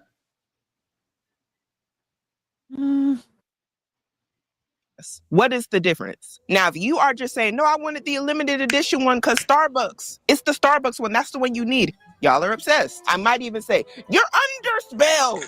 And you know what? I might not be the only one that thinks that. Can anyone address the literal psychosis that Starbucks people are going into over this teddy bear cup? I'm trying. I'm confused. I've had 20 videos on my For You page today where people are like, yeah, I just woke up at 3 a.m. to go get the Starbucks teddy bear cup. Bring that back. You woke up at 3 a.m., the devil's hour, the witching hour, to go get into an invisible line to get the teddy bear cup from. Okay, let me look up what this teddy bear cup is. Okay, cool. I've seen that at TJ Maxx every single year. See people in the comments being like, yeah, I had to buy 3 to 4 today. Okay, wait. You bought 3 to 4 cups. A cup is $30. Okay, quick math. 4 times 30, 4 times 30, 120. 120, 120, 120. You just spent $120 on a I want to see that big titties. You could have gotten that TJ Maxx for probably $12. Okay, wait. Right now, can I please see your credit score? It's not got no ass. I'm gonna tell you that right now. Else. It's the fact that it's a limited edition at Starbucks specifically, and it's a cute teddy bear. Starbucks knew exactly what they was doing. They knew who the demographic was. And they knew y'all was going to be outside in them lines at 4 a.m. in the morning. They did this right. They know women slow. You can tell your That's why boyfriend they say women children. line up in the cold like that dude was earlier in the video and show how much you love your wife or your girlfriend. Also, they know a lot of y'all can't miss out on any sort of trend. I keep telling y'all this stuff is cyclical. Every holiday, whenever it starts to get quiet out in the streets, a new trend will pop up. I just must wait because Starbucks or one of these other companies will take the opportunity to say, hey, y'all ain't spending no money. Well, here's a little carrot to dangle in front of you, something to get you a little excited, get you out the house. Maybe 2 or 3 in the morning, but who's counting? That might actually be an hour's worth of your work, but it's just $30. And while you're at it, get 4, because even though you can only drink out 1 cup at a time, you might have guests. Don't you want to show to TikTok and all your followers that you have the limited edition, one and only Starbucks teddy bear cup? And the baristas are acting like these people are threatening them for their lives, because I keep seeing baristas being like, yeah, they did a scarcity effect. They only sent the stores like 3 to 4 of them. Now these customers are saying they're going to call it. Sir, it's the people that make your coffee, sir. They're called baristas. It's an actual profession. Are you fucking playing with me? Coffee maker? No, wait. Listen, so I hate that I'm gonna say this. I actually, because of the place that I worked at one time, they had me assess. Bro, that's basic. They had me assess a Starbucks, but anyone who makes coffee, who has to build it from scratch, grind it all down, blah blah blah, they're called baristas. And unfortunately, here's the sad part about it: you can't just walk in. Like, they want you to have actual training. Oh, how many years you been a barista? Oh, can you how fast can you make coffee? Like, they actually have time shit like that. It's crazy. Stay tuned for Stack Bot Coffee, y'all. I just decided.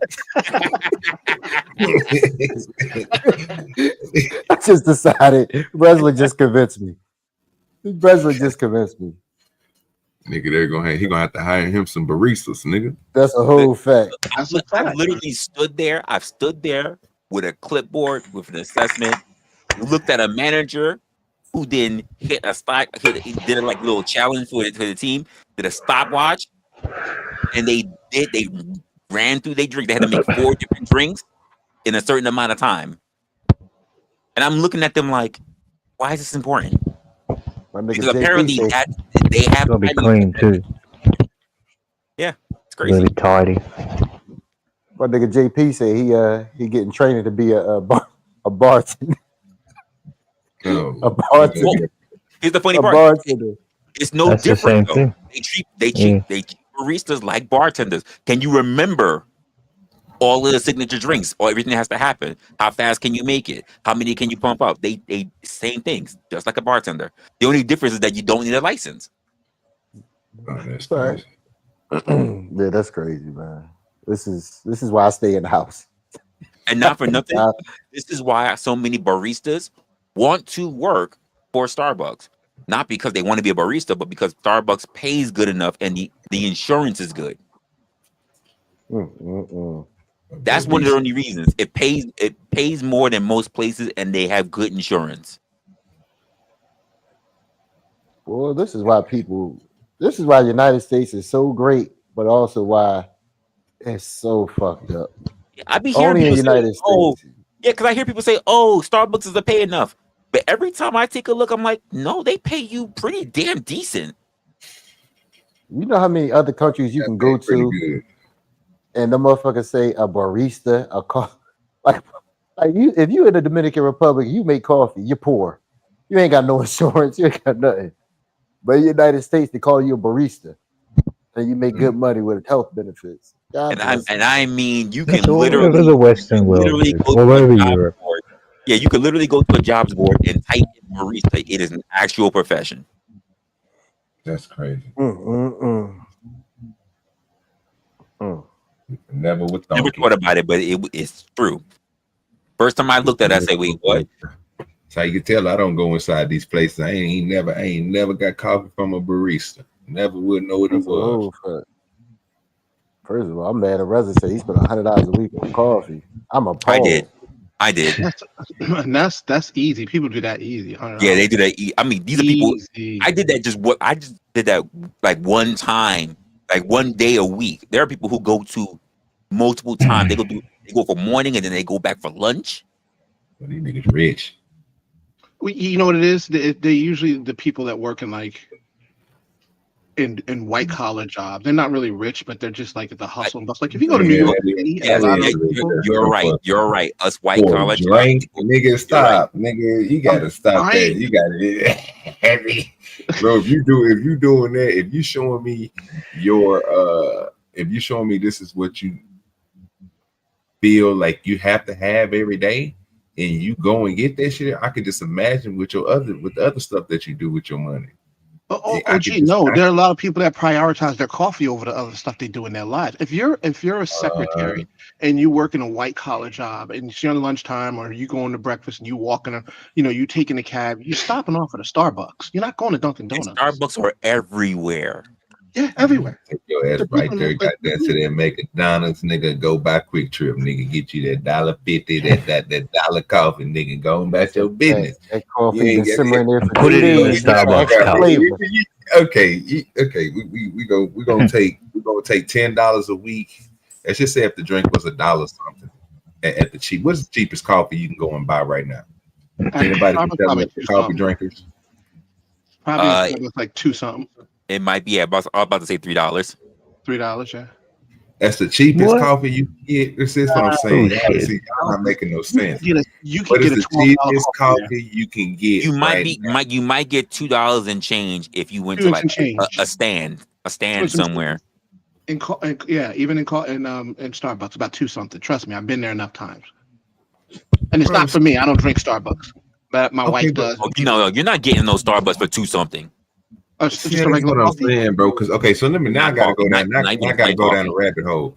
So for those people who drink coffee, LA, I know you was an officer for many years. Don't know if you drink coffee, but corner store coffee, I'm pretty sure it's cheaper than Starbucks coffee. It's probably cheaper than McDonald's coffee. So how much is McDonald's coffee? Let's figure out the parameters real quick, because I don't understand. People in the chat, if y'all drink coffee and y'all get coffee from anywhere, what are the prices of your coffee and where you get your coffee from, if you don't mind telling us your business. But if you get your coffee from Quick Trip or you get your coffee from the mom and pop store, how much is that coffee compared to the coffee you go get from McDonald's and Burger King?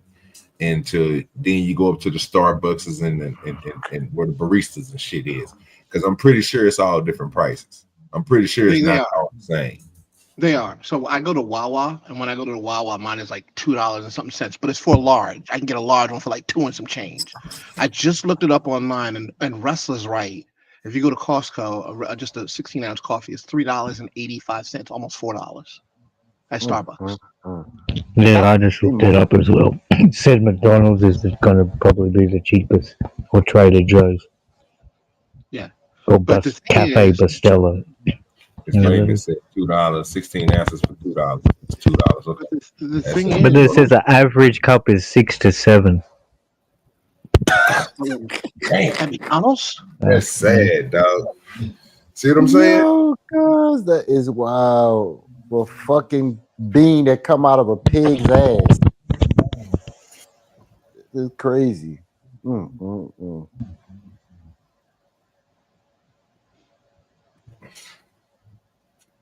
And they talk about us eating pig feet, OG. These motherfuckers drink coffee. Come out of a chest chickmunk ass. They shit it out. But they worry about us eating pig feet. That's all right. This nigga is crazy. Go sit down somewhere. Yeah. And you can go the most expensive coffee. It broke up. Your microphone broke up, brother. Hold on. Give me a second. Still here, Resla? I think he might have to step away for a second. Okay, so ABB, he said he'll be right back. Give me a second, y'all. Yeah, man, you go to Starbucks, you could pay a lot of money because it's not just the coffee that they're selling. They're selling their whipped cream. They're selling their special flavors. There's a bunch of stuff that they add to that. They're not just selling regular coffee. They're selling espresso, and they're marking that stuff up. And then when you start getting it with they are actually charging you more money if you want to have it with coconut milk and things like that, like those things that are not. That's not expensive though. They're making money on the prestige and then the brand, like the cups and all the fucking branding and stuff they got. The expenses of the employees. I don't doubt they're making money on ingredients. No, but that's what they're doing. They're upcharging. They're upcharging based on their brand. You're right. It's the Starbucks brand why they can do it, but what they're doing is they're charging you more for the stupid things. You know, if I was getting coffee and I didn't want half and half, I wanted milk, or if I didn't want milk, I wanted coconut milk. Well, first of all, coconut milk is more expensive than milk, so they're charging you for those little stupid things that they're doing to it.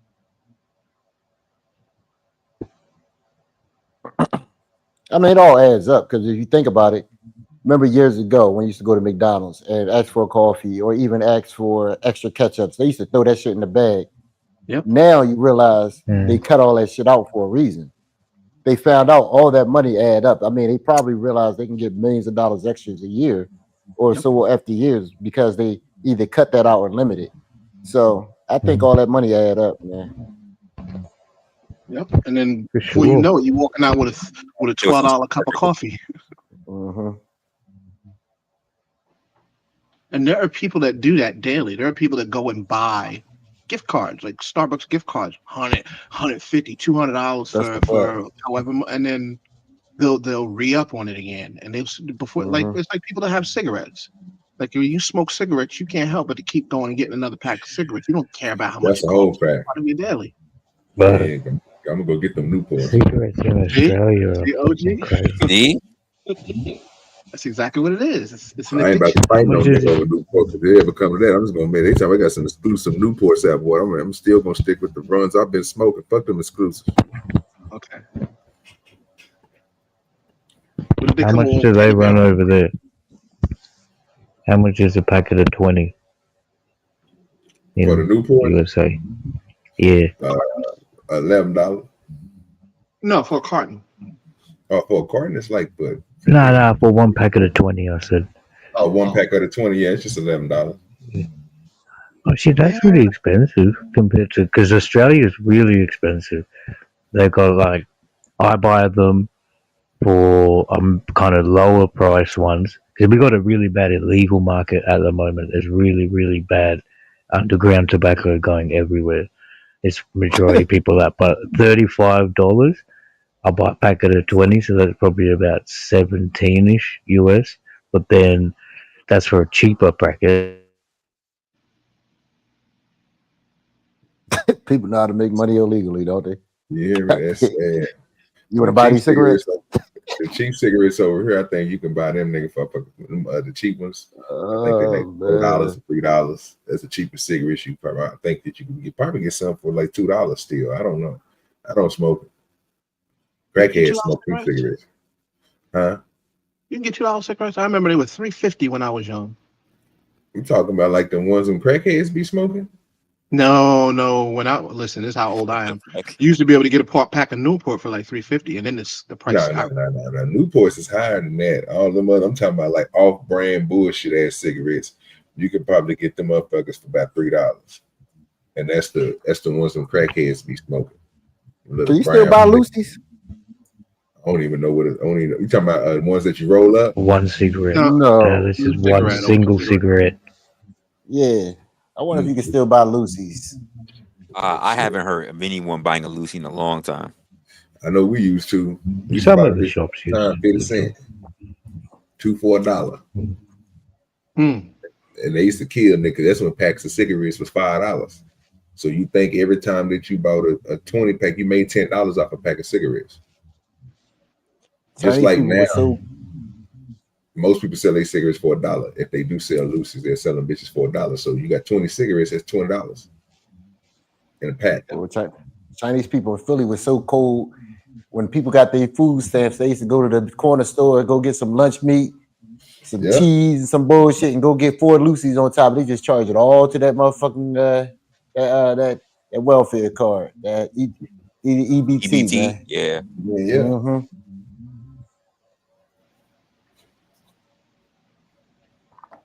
Wow, shit. Those were the days. Yeah, you can't beat them.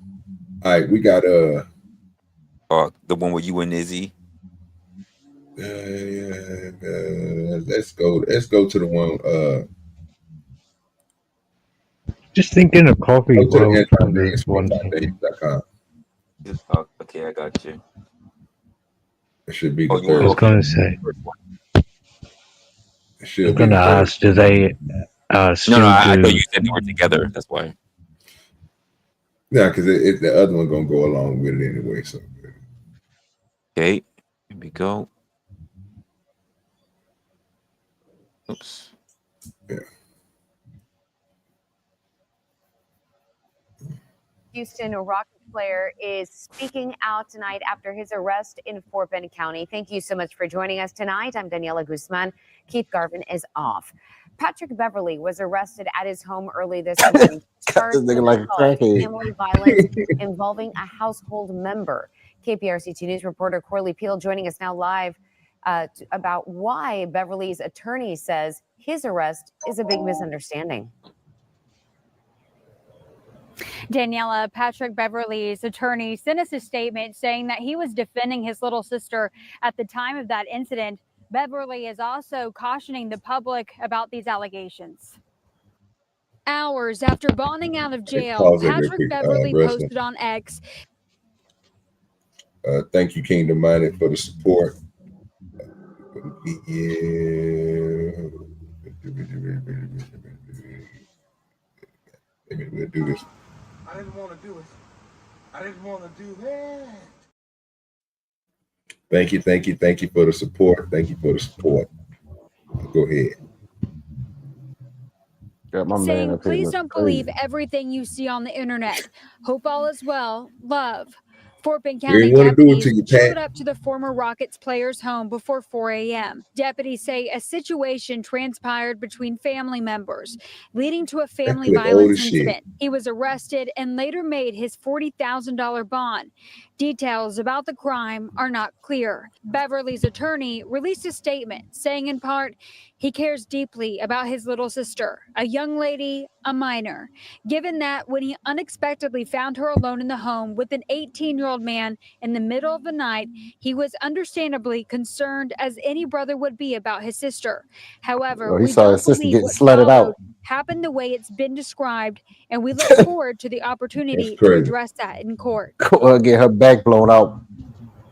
And Beverly's attorney adds that he does not have a criminal record. This is an ongoing investigation, and we You will should keep have you mad at your little updated. sister. Yeah, Pat Bev, despite his reputation of being a fierce competitor, maybe even a little bit of an antagonizer on the court, you can't hold him accountable. If this be true, Oh you my can't God. hold him accountable for Oh my going God. off if he sees a 18-year-old man. Because I know a lot of people are going to debate this and say, oh man, age gap, whatever, so on and so forth. It's probably just her boyfriend. They might have met when he was a minor. Listen, rules are rules, and you need to start abiding by the rules. If it's an 18-year-old man, especially in the crib in the middle of the night, if it was somebody that wasn't 18 and it was a minor, you still got to catch these hands. Even be in the crib in the first place. And then after you leave, let me go ahead and get my belt buckle to make sure this is my sister. My sister. And so, your family members and You got a echo. We gotta go. Hey, we gotta mute up. Is Mute up. defending himself, and he is not even a type of person that Till you gotta mute up.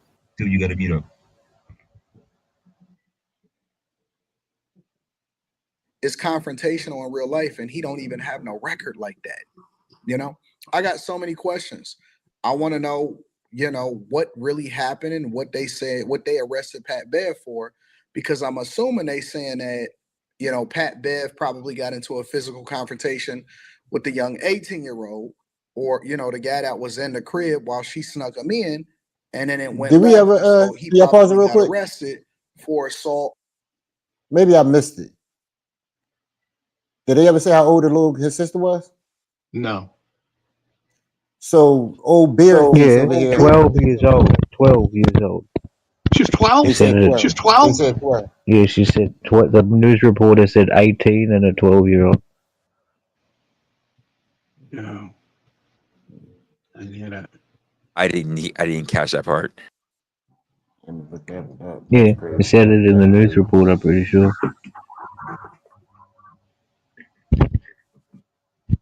That's what I was thinking when he said they met. They might have met before he was 18, but what? So he's like fucking 16 and she's 10 Yeah. or something. Yeah. That's bad. Okay. That's not bad. I mean, it's pretty bad actually.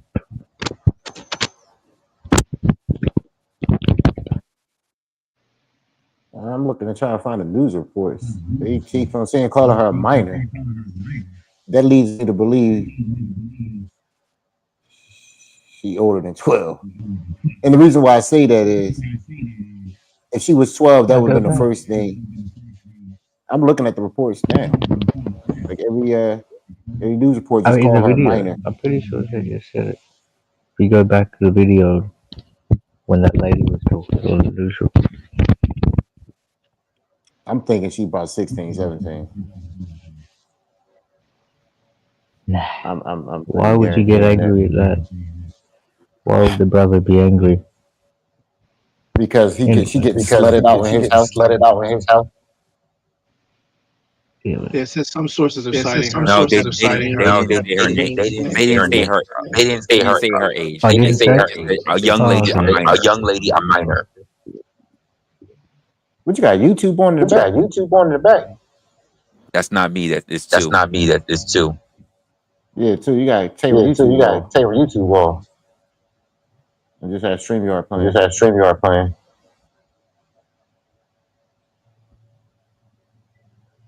Yeah, I'm seeing one thing. I'm seeing one thing where it says 14. 14. Then I saw something that said 17. Then I saw something that said 17. So I mean, think about it.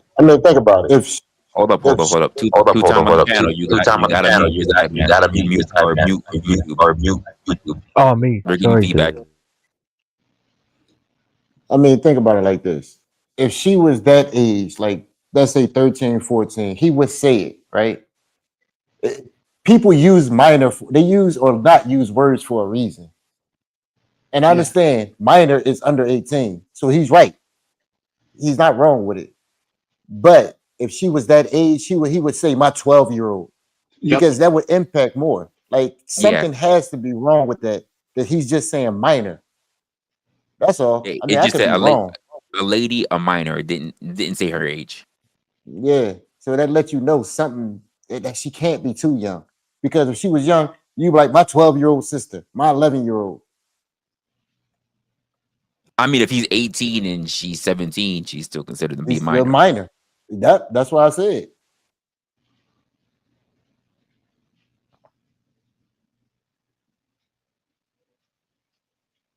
All right. Or initiating some form of assault or something like that, which is one of the reasons why he had a $40,000 bond, but he was obviously able to bail out, so that wasn't a problem.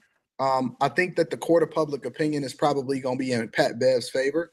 I think that the bigger conversation is, why is an 18-year-old man sneaking in the crib of a 15-year-old girl? Now, there's going to be some people and some men that say, well, she know what she was doing and so on and so forth. Absolutely. But it doesn't absolve you from being a grown man over a minor's crib late at night, let alone being over a minor's crib, even if you're a minor yourself. So, I'm not going with the narratives that I can already predict that I would see or I would hear in these conversations, whether it be in my comments or in somebody else's comments that continue to report on this story. If I'm with Pat Bev, based off of what's being presented, no matter what happens. Where the fuck you get 15 if somebody is from? in a crib with a minor, then they gonna. I'm not sure. I'm not not sure. seeing no age anywhere. Rewind the video. Go back to where that lady was doing the news report. There you go. Tonight, I'm Daniela Guzman. Keith Garvin is off. Patrick Beverly was arrested at his home early this morning. He's charged with assault, family violence involving a household member. KPRC2 News reporter Corley Peel joining us now live about why Beverly's attorney says his arrest is a big misunderstanding. Daniela, Patrick Beverly's attorney sent us a statement saying that he was defending his little sister at the time of that incident. Beverly is also cautioning the public about these allegations. Hours after bonding out of jail, Patrick Beverly posted on X saying, "Please don't believe everything you see on the internet. Hope all is well. Love." Fort Bend County deputies showed up to the former Rockets player's home before 4 a.m. Deputies say a situation transpired between family members, leading to a family violence incident. He was arrested and later made his $40,000 bond. Details about the crime are not clear. Beverly's attorney released a statement saying in part, he cares deeply about his little sister, a young lady, a minor, given that when he unexpectedly found her alone in the home with an 18-year-old man in the middle of the night, he was understandably concerned as any brother would be about his sister. However, we don't believe what followed happened the way it's been described, and we look forward to the opportunity to address that in court. I ain't hear age. Oh, my mistake. My mistake. That's why I'm saying Anton just saying shit, dude. Like, it's the reason why the lawyers say minor and not say the age. Like, they are real slick with that shit. Yeah, I agree. They are real slick with that. Respectful, or they find themselves in your crib. I got bigger questions. I want to know, where's the parents? Why is Pat Beverly still being the father? How is he the one that's, unexpectedly finding these people? How did he find them? I would like to know the details because I think that this is important. However, I do extend a level of privacy because, it is a family situation, and I'm pretty sure that this is not what he wants to be known for. Or this is one of the reasons why he don't want to be in the news. In other news, right now, ex-NFL star Antonio Brown is free from jail. Brown bonding out just hours ago. Well, the former wide receiver has been charged with attempted murder. He has been in police custody for days. He has been placed on house arrest. And Local 10's Hania Shivi has been following the story. She is live at the jail in West Miami-Dade where she saw Brown walking out. Hannah. Chris Derrick, just before 10 this morning, Antonio Brown walked out of jail and his attorney, Mark Eiglersch, was right here by the door waiting for Brown to come out. But before they went home, Brown wanted to make a very quick stop at a food truck that was parked right here at the jail. AB walking out of jail and embracing his attorney, Mark Eiglersch, waiting for him on the other side, telling him there that he's not interested in talking to us.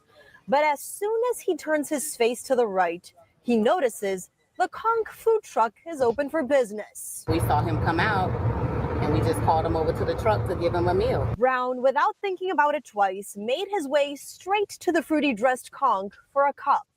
God is great. I didn't know he would stop, but he showed love to us. Brown's partner is on a plane from Dubai back to South Florida. So his attorney picked him up, ordered an Uber, and made sure he got home. We're extremely grateful that he's out after over 40 days of incarceration. He's extremely eager to rejoin his family, who he loves dearly. 40 days? 40 days, because attorney Eiglersch says that's the time Brown was in custody in Dubai. Then law enforcement officers came, picked him up, and extradited him to New Jersey. Days later, he made it back to South Florida to face an attempted second-degree murder charge. Reasons for he was not in custody for 40 fucking days at all.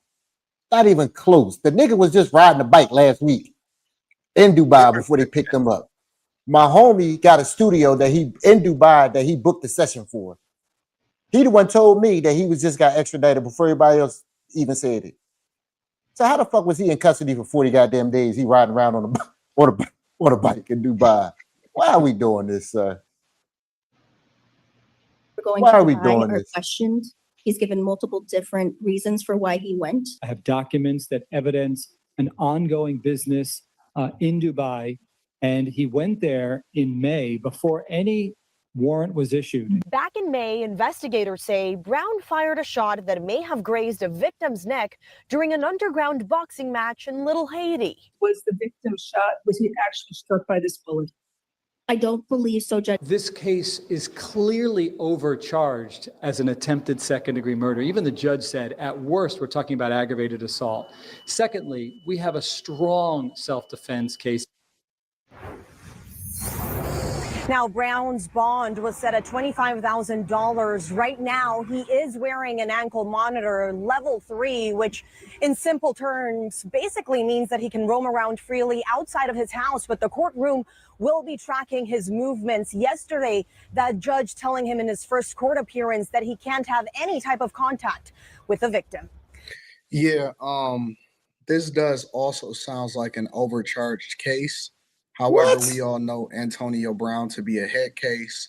If you was following him on Instagram and social media, you know that he was flaunting the whole idea. He was saying without saying that he was having a good time in Dubai. I'm guessing that he didn't know that he was going to be extradited. See, that's what I mean. Can y'all pause it? I'm sorry. See, that's what I'm talking about. These motherfuckers so out of touch. Let me ask y'all a question. If you ain't never felt the fucking heat of a bullet go past you, you don't know what the victim is even going through. Like at first, I didn't even think he had the gun until I saw the video of this dumbass literally running around with the gun in his hand. But imagine if that was his child there, and then he's fired them shots. Do you think he would say Antonio Brown was overcharged? No. So why, Mr. Accountable? What are you talking about now? The dude fired a gun into a crowd and then went on Ada Raw's show bragging about how he beat the security guard up. He did it to himself. Right, but according to the so this nigga self-snitched on himself? The nigga went on, dude, he really went on Aiden Ross talking shit after the incident. He did it to himself. Dumb niggas. Overcharged. Listen, I don't know if the bullet grazed somebody or not, but that motherfucker who was even close to the bullet, yo, come on, man, that was crazy. That was crazy. But this motherfucker got called cute by the booty warrior. So what? Nigga retarded. What do I expect? What do I expect? Jail. You know, he never, and this is the biggest thing. Why even put yourself in a situation going to an underground boxing match or whatever you got, you had going on? Now that junk is continuing to be a nuisance on your entire life. Antonio Brown, I fully expect for him to probably be crashing out probably within the next few years, if not sooner, because, he is a retired NFL player. I'm not really sure what his money is looking like. I'm not really trying to count his money. But, with all of this headlines and trouble that you're getting into, the lawyers are the only people that's benefiting from this situation because they continuing to be the ones that catch them attorney's fees and bill you hourly. It's not worth it. Let me know what you guys think in the comments. Make sure you tap into the Patreon. Link is in the description. T. Gently. 40% off your first order, 20% off for life. I love you. I appreciate your mom. You do not want your beard looking like that. Just say it, man. I could give you a better product, man. You see my teeth, nigga. I could give you a way better product, nigga. I just say it. God damn, that's crazy. Fuck with it. But that's antidance.com. You know what I'm saying? I see you. I want you. Yeah, that shit was crazy. That boy Fleece is crazy, dog. He on a whole nother level. Man, fuck with y'all. It's 1 o'clock in the morning, cuz.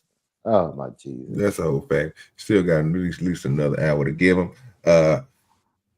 What? Let me see, Brett. Let's see. Let's go to let's get off a little sports. Go ahead and go over to let's see what they was talking about on the first one on Fatty and them shit where we was at. Let's go from there.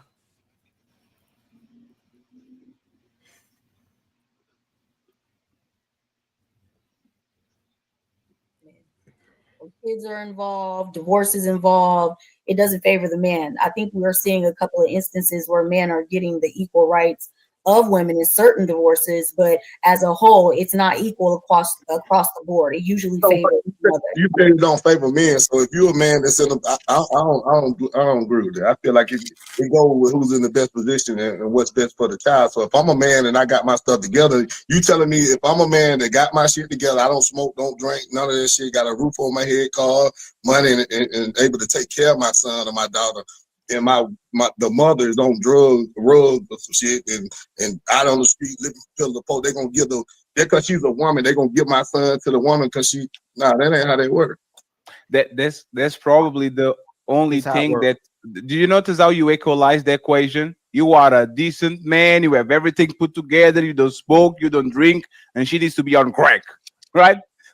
Like the only way that you equalize something and you get the same treatment as a woman on family court is when she's so fucked up that you actually have to look at the dad to see what's going on. If he's a regular woman with a regular job, with regular finances, and you are a way better parent, you spend more time with the kid, you spend more money with the kid, you have better conditions to put the kid, the woman by default is going to get at very least 50-50. There's no way when a woman has everything above the father to be a good mother and the father is just an okay father, that they go that way. Usually the woman get the kid during the week and you get it on the weekends like that. So it shows a lot that the woman needs to be on drugs and completely fuck up to lose the custody of their kids, while the man has to be an overachiever to even have the chance to have a situation like that. I think that's what we kind of are talking about. I have a question for you. Oh, go ahead. Yeah, I don't agree with that. I disagree with that. I think they put the child in the best place that's suited for the child, based off where you at as a person, in your finances and your mental health and all that shit matters. And a lot of men ain't doing that anyway, though. A lot of men ain't finna take the goddamn kids and have them 365 anyway, because it take away from the hanging with the homeboy, going to the club and shit like that. Shit they like to do anyway. They're rather, if you gave a nigga, I feel like, this is my opinion, I feel like if you give a lot of these men the option to have the child and take your ass out child support, they ain't going for that. They'll rather pay the child support. They don't want that child 365 like the mama, go to the doctor, they not want to do all that. Nah, that can't be true based off statistic, because single father raise a better product of child. That was my question. That can't be valid. That was the question. Who raises better? Who raises kids with better outcomes, Rick? Better, like single father or single mother? I talk what I see in real life. I don't care about no numbers. Where they get these numbers from? Nobody never called me.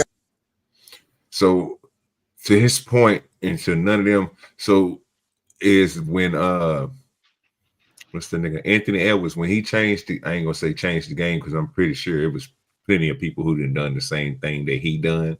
They just don't talk about it. He's just an NBA star, so it happened. What's good with John Galt? So when he went ahead and paid the millions of dollars up front, so he don't have to be in that kid's life or deal with the situation, that wouldn't matter in this situation, right? Because that would be the best interest of the kid, right?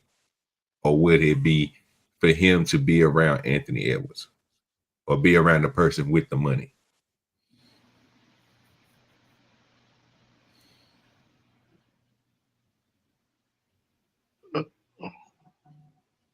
So you're saying, is it better that Anthony Edwards pays the money up front or stays in that child's life? No, I was comparing it to that, because basically what he was saying, Big Rick the Ruler was saying, they place him in the best conditions of the place or whoever's doing, you know what I'm saying? So they put them in a position to win instead of putting them with a faulty parent. So if they doing that, the person who is willing, like Anthony Edwards, to spend the money, do you think they should be letting them spend the money, or do you think they just be like, you know what, since you have all these good finances, you the good role model, you the person with a head, you need to take care of these kids? Because he would be the optimal parent. But he probably wouldn't be an optimal parent, though, because he might not. I don't think, because there's a possibility that, so yes, he has the finances where he can take care of them, but he may not want to, or he may, you know what I'm saying? He may not go out there and put the effort into raising that child. You see what I'm saying? So now, is he the optimal parent to have the child? Then that's it. Because the fact that, let me just say this, the fact that these guys are willing to just give up millions of dollars to just be done with it, that tells me that they don't want to be a part of it. Yeah, but would that still make them the optimal parent for doing that? Because again, we're talking about a person again who has so if you got a baby mama, so just say, let's just give different situations and y'all can pick out either one you want to give. And I would like to know what you guys think on it. But the whole point of it is, if you got somebody who is a stripper and you got her pregnant, you got all the goddamn money because you the super goddamn starer. You want the baby to be stuck with the stripper instead of you, the person who went through school, the person who did everything goddamn right to get in the position that they need to be in, probably got a couple of degrees because you ain't Kobe Bryant or Michael Jordan, but you made it up there. You got your, you know what I'm saying, little something behind your belt because you went to college. You see what I'm saying? And then now you have some kids. You would want them to be with us.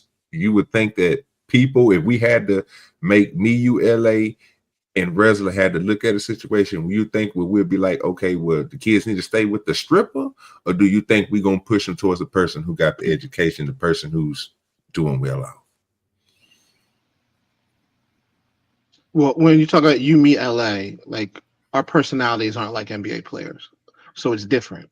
So if it were you, me, and LA versus a stripper, I think it'd probably be in the best interest to keep it in you, me, LA, and Wrestler's.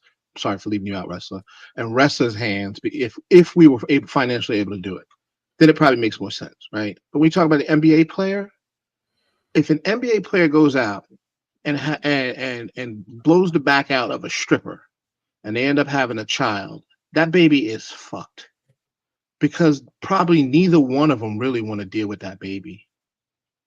That child is not gonna be. It's probably in neither. It's probably in neither one of their good hands, right? Because think about Anthony Edwards, and I don't know how he feels about children, but if he didn't want children, which it feels like he doesn't want children, because he would have gave somebody $1 million to just be done with it, right? He's more worried about his career. He's got a lot of his career to go through. He's got to do a lot of stuff. He's trying to have all these accolades. He ain't worried about no child. And if you out here dating a stripper and she gets it, all she worried about is herself. She worried about keeping herself looking good. Like she worried about her career the same way. So that child, like, I don't know who who would be better hands with, but I could tell you, if it's about who makes the most money, obviously Anthony Edwards makes the most money. So the child could be taken care of, as far as it wouldn't need for anything, but. Well, see, that's the point I was making. That's why I put me, you, Resla, and LA as the judges, not the recipients of the kids, because I wanted us to, if we was judging this, like just say if this was a situation and we was all people that were like, we got to make a decision who the kid goes with. And I asked Resla right now, who you think the kid should go with, the superstar basketball player or the stripper? What would you say, my good sir? Me, I would probably say the stripper. I would say the one that actually wants to raise the kid. Which is the stripper, because if Anthony Edwards is giving away millions of dollars, so he doesn't, I would say it's the stripper. And I don't even know if she wants to raise him, but she ain't the one sitting here putting up money. But just having the money doesn't mean that you're sitting there raising kids. Right. Money just about maintenance. Right. And clearly, not only that, he clearly has shown he has no interest if he's giving her money not to have to deal with the child. What about you, LA? What you think about this, sir? I ain't even paying attention. I ain't gonna lie to you. When these motherfuckers start talking, I just tune out. My bad. God damn it. Shit. We was getting somewhere. It was gonna be nice, bro. It was gonna be nice. Yeah, I can't take these conversations no more. Well, this is fatty now, bro. This is what they do over there, bro. I just thought that was something to be posed, because like I said, I'm thinking on how they even do this, how they even do it. You got to look at one, like you said, you got to look at one or the other. Which one is doing good, which one is doing bad, and which one is you going to give all the authority to. I mean, you don't want to give all the authority to a crackhead. We understand that. But what if you have two parents that's on the same level? Then you have to split it 50-50, right? Yes. It's 50-50, yes. But that's two parents that want to raise a child, then you split it 50-50. Like, they both got to want to raise a child.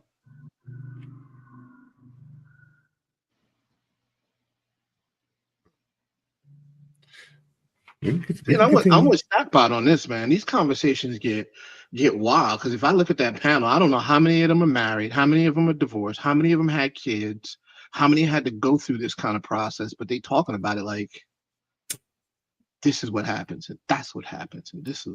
I mean, I don't even know what happens because I've never been divorced. So like, what you think, Resla? You still here with us? I don't know if these people are really qualified to even have this conversation. Right. Okay. But we're gonna have it. We're gonna have it the same way they are. Shit. Blindly. Like, I wish, listen, if I was divorced, I would tell you guys. I've never been through it though.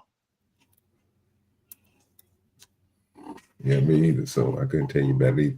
All right, let's hear a little more because they seem like they about to argue for a little bit. Let's go.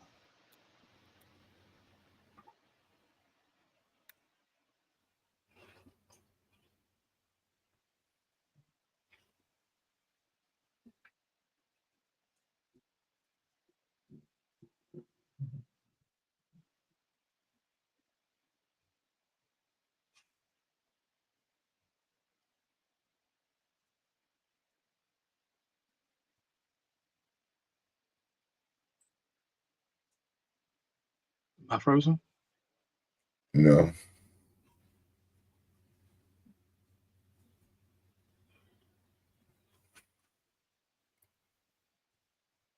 You guys waiting on me? Yes, sir. And my wife had done no survey about how long y'all been married. Or Keyword being you and your wife. That's a small in over 20 years, but you've also stated it's over 20 years of marriage, though. So therefore, in this current time, what you're saying wouldn't be valid because you successfully had. I was talking to you and cut me out. 1 second. Give me 1 second. I apologize. I feel like they're going to get to the worst of the worst when they're doing this. They don't go to the people that doing good like me and my wife and run them. They do that shit with people that's in poverty. The dead ain't there. The mom on foods. They go to those spots and pick that shit ain't real, man. Come on. Okay, but based One off of second, Mel. Hey, Rick, are most relationships 15 years old like yours? A lot of folks. Brother been with his wife 15, 17 years. Been with his wife 30 years. I know niggas like that. And my parents been together for 40 or 50. What I'm asking is, are most relationships as solid as lasting as yours? I don't know about everybody. I can't speak for it, but yeah, I'm pretty sure I'm not the only man to be with my wife 28 years. You just spoke on it from your experience. Doing it.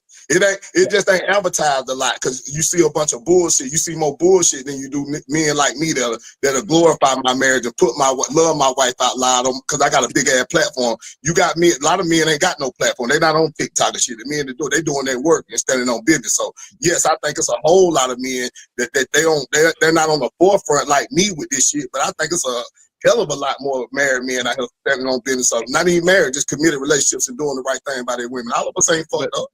But that's the point. The average duration of a marriage is 7 years. You are an outlier. Let me finish right quick. You asked me a question. But my thing is this. My only problem is I don't think all men are fucked up or all men are bad, but I do think there's some bad apples in there. And I'm going to speak to that. That's what I speak to. I don't speak about all men, but I do speak to a certain group of men. And that's the problem. You have men coming up defending me on my platform. You got niggas saying they upstanding guys, they good fathers, they good boyfriend, they good husband. But why are you defending the men that with bad behavior that I speak to then? If you got that type of and you now hold on, but you can't act like you don't know this though. You can't act like you don't know that every man is not moving how they supposed to move. We got to act like y'all try to dismiss this shit. And hold on. We want to talk about the bad women, though. We want to talk about how women are so mean and so motherfucking angry. They want to be able to talk about what they want to talk about. When I talk about what I'm talking about, I'm gonna put sad nigga. I'm gonna sell. But hold on, Big Red, hold on. You said you can't. The data is wrong because you ain't experienced that. But then you saying all these men is like this, so you experience these bad men. You experience all these bad men. I know some niggas. I saw a nigga go live every other week and call the baby my home. I'm saying no, not internet. No. You said real life. You said no. Hold on. You denounced the data because you just said you don't know that in real life. You don't experience it in real life. You telling me you experiencing all these bad men and bums in real life? I ain't say no all. I said some. Don't put words in my mouth. I said some of these. No, you said the data is false because you don't experience Yeah, it. nobody care about no statistics, man. And then you'll say, hold on, and you said you listen to the women. When we talked yesterday, you said you know about these dudes is wrong because they listen to the women. You don't know. I deal with reality. I don't give a fuck about no stats. So you know how is that reality? You know, anybody can type them numbers in and put that shit in the system. Y'all, you don't know who make the stats. Who responsible for the stats? So Rick, but that's the problem with what you're saying, right? One second, Rick, because we let you land, right? If you come in and you are doing a fundraiser for your people, right? For everybody that is starving or suffers from food scarcity.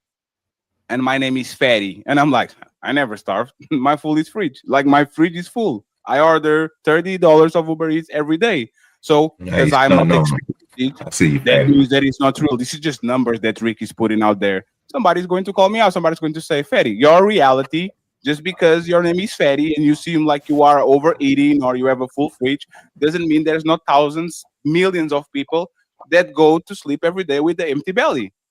All we were saying is that if you're actually looking at the statistics, which is a poll of people bigger than what you can see, men have better outcomes than women when they're raising their kids by themselves. And if you came with stats and said most men are cat callers, I wouldn't have no problem with that. If you came with stats and saying most men are the ones that commit most crime, I will never, like, men are the ones that have the risky behavior. Like, I would never say you are wrong because me and my friends, all church people, and we went to college, right? You see what I'm saying? Like, I would never dismiss a stat just because it doesn't apply to me and my friends. So why are you doing that?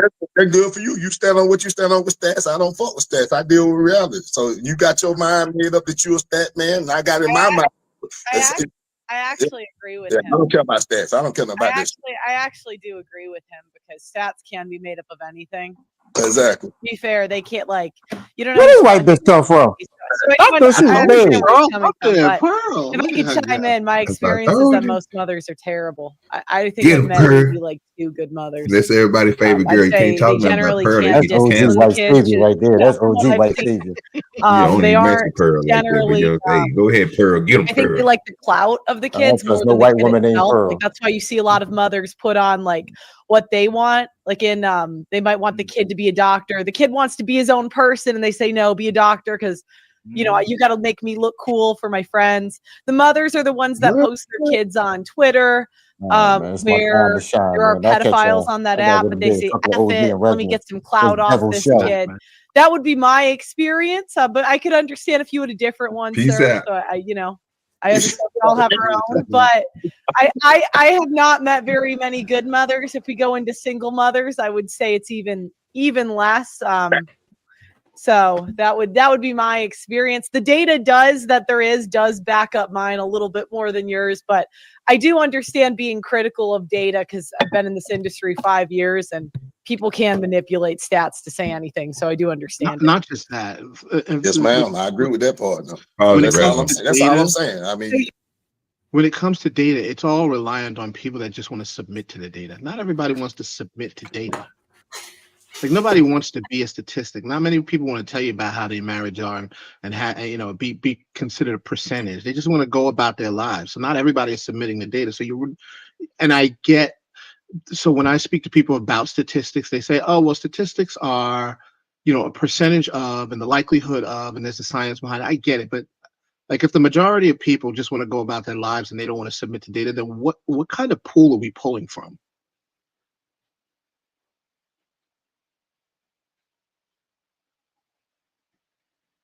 A lot of times let's look at politics. When we look at polls, a lot of these polls are skewed because it depends on who wants to go and actually give their opinion on politics. So you're either going to have one side that's really, really motivated to talk about it and the other side not. And now you got a dirty pool of statistics. And that's why every time election season comes around, a lot of these people are wrong because they're pulling from nasty data. And I think we do that a lot here on the internet too, is we pull from nasty data and we think that we're right and we might not be right. So we don't know how many people are happily married out there. We're just going by the people that clearly want to go out there and talk about how they've their divorce and how they're, they want to vent. We're probably going to get a lot of that kind of data. It may not all be clean data, is all I'm saying. Depends on who wants to go talk about it, who wants to submit their stuff. Okay. Well, I think they get a lot of that, bro, from other places too, and then they use that to add. So I agree with you. I mean, I ain't about to disagree with you. Making sense. What you think, Resla? I don't know. I really don't have much to say about it. Okay.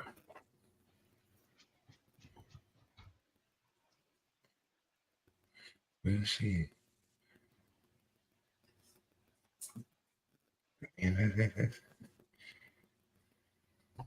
Your mom was really good. I'm guessing you had like a really good mother, and all the moms like around you were really good. Yeah, my mama done a great job. She done an awesome job. Great job. She raised 2 boys by herself.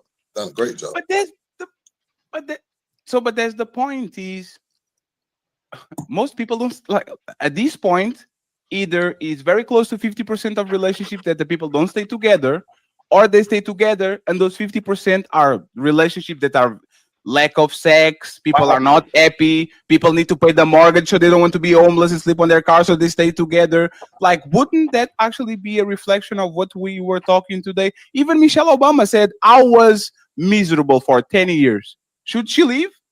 Like that, because she said it. I was miserable. Those are the words. Yeah, Michelle Obama left Barack Obama as soon as she is unhappy and she doesn't see it. Like, what would you guys I think? would love to see an uptick in men divorcing their wives when they do this bullshit. I'd say, Obama, please divorce your wife. It's time. She's got to stop disrespecting you like this.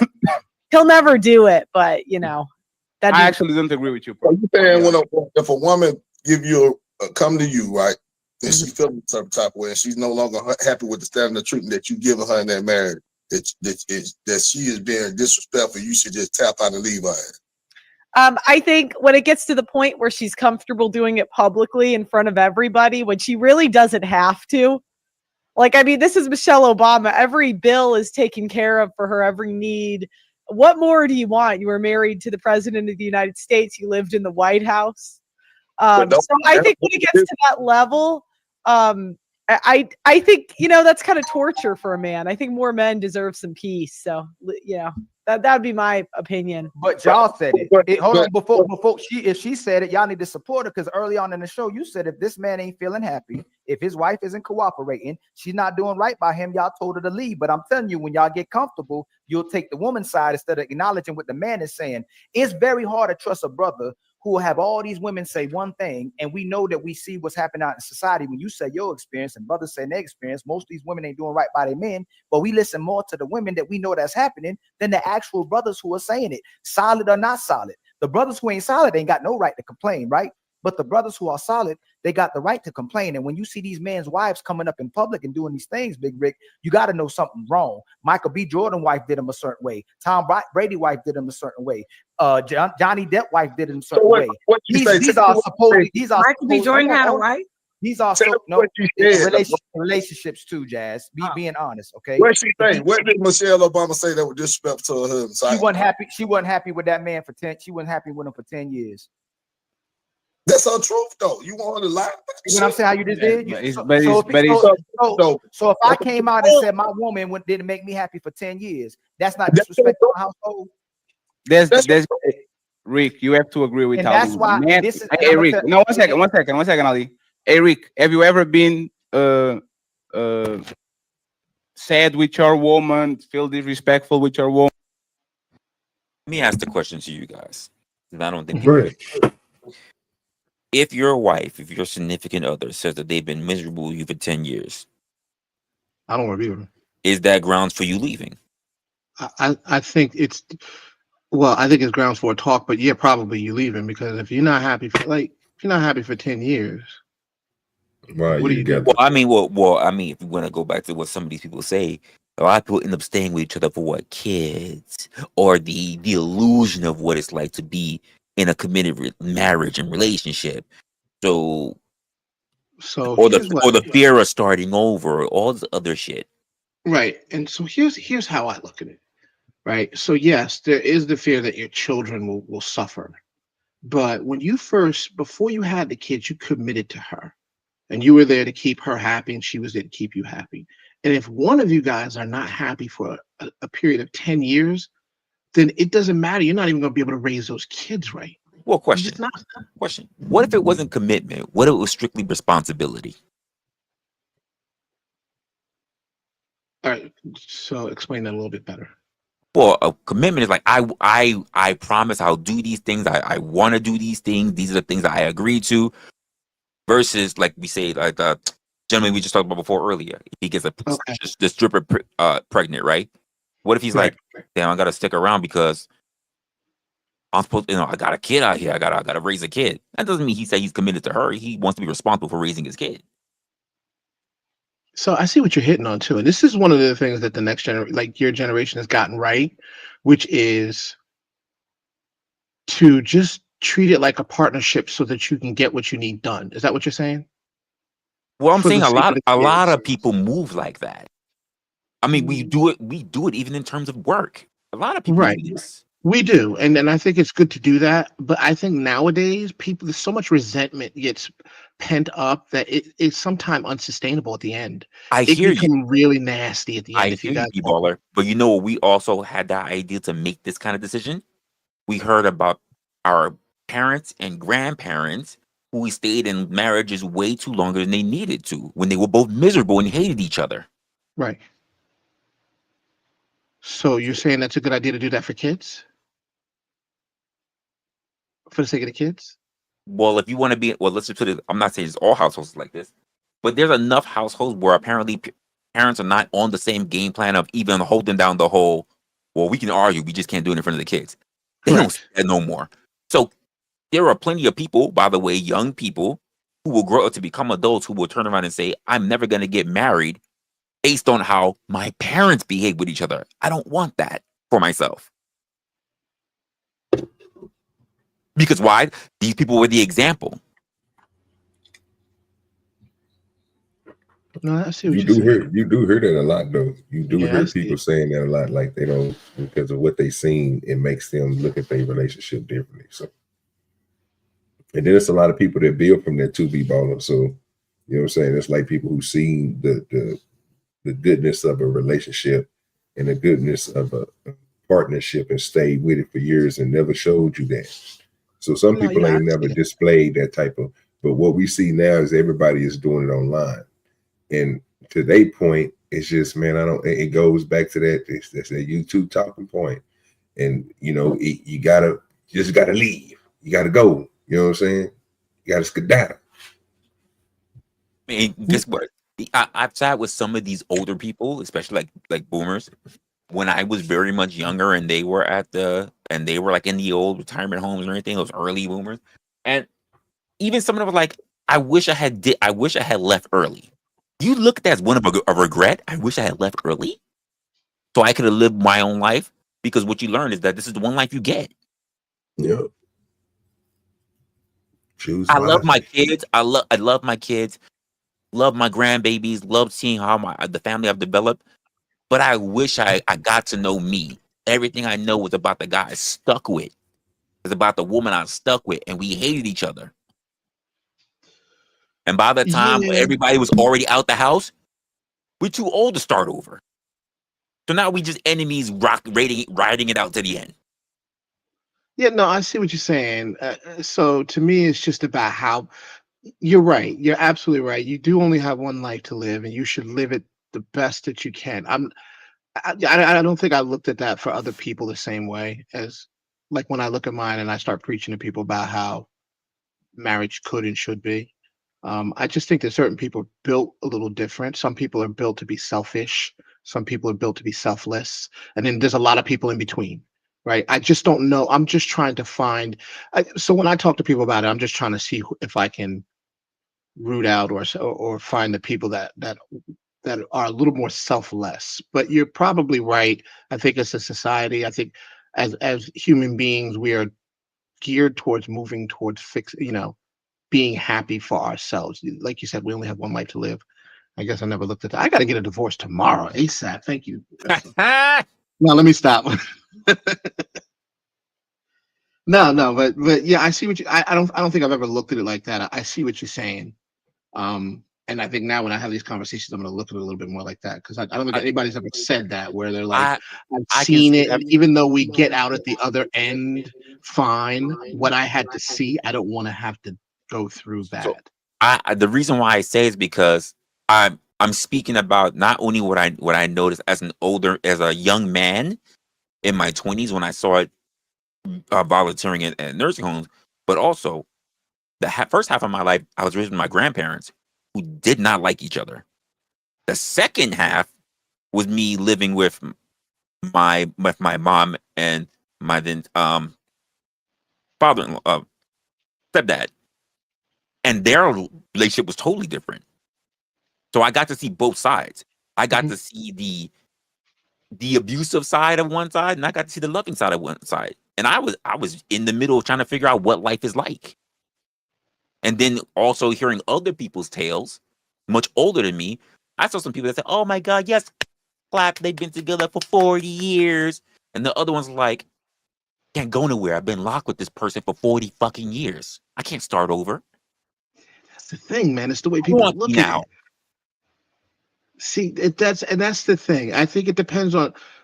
I think it depends on the type of person you are and how you look at it. There are people that look at it just like you do, like that person is an anchor, and then there are other people that look at it like you guys are in it together and you're like climbing a mountain together.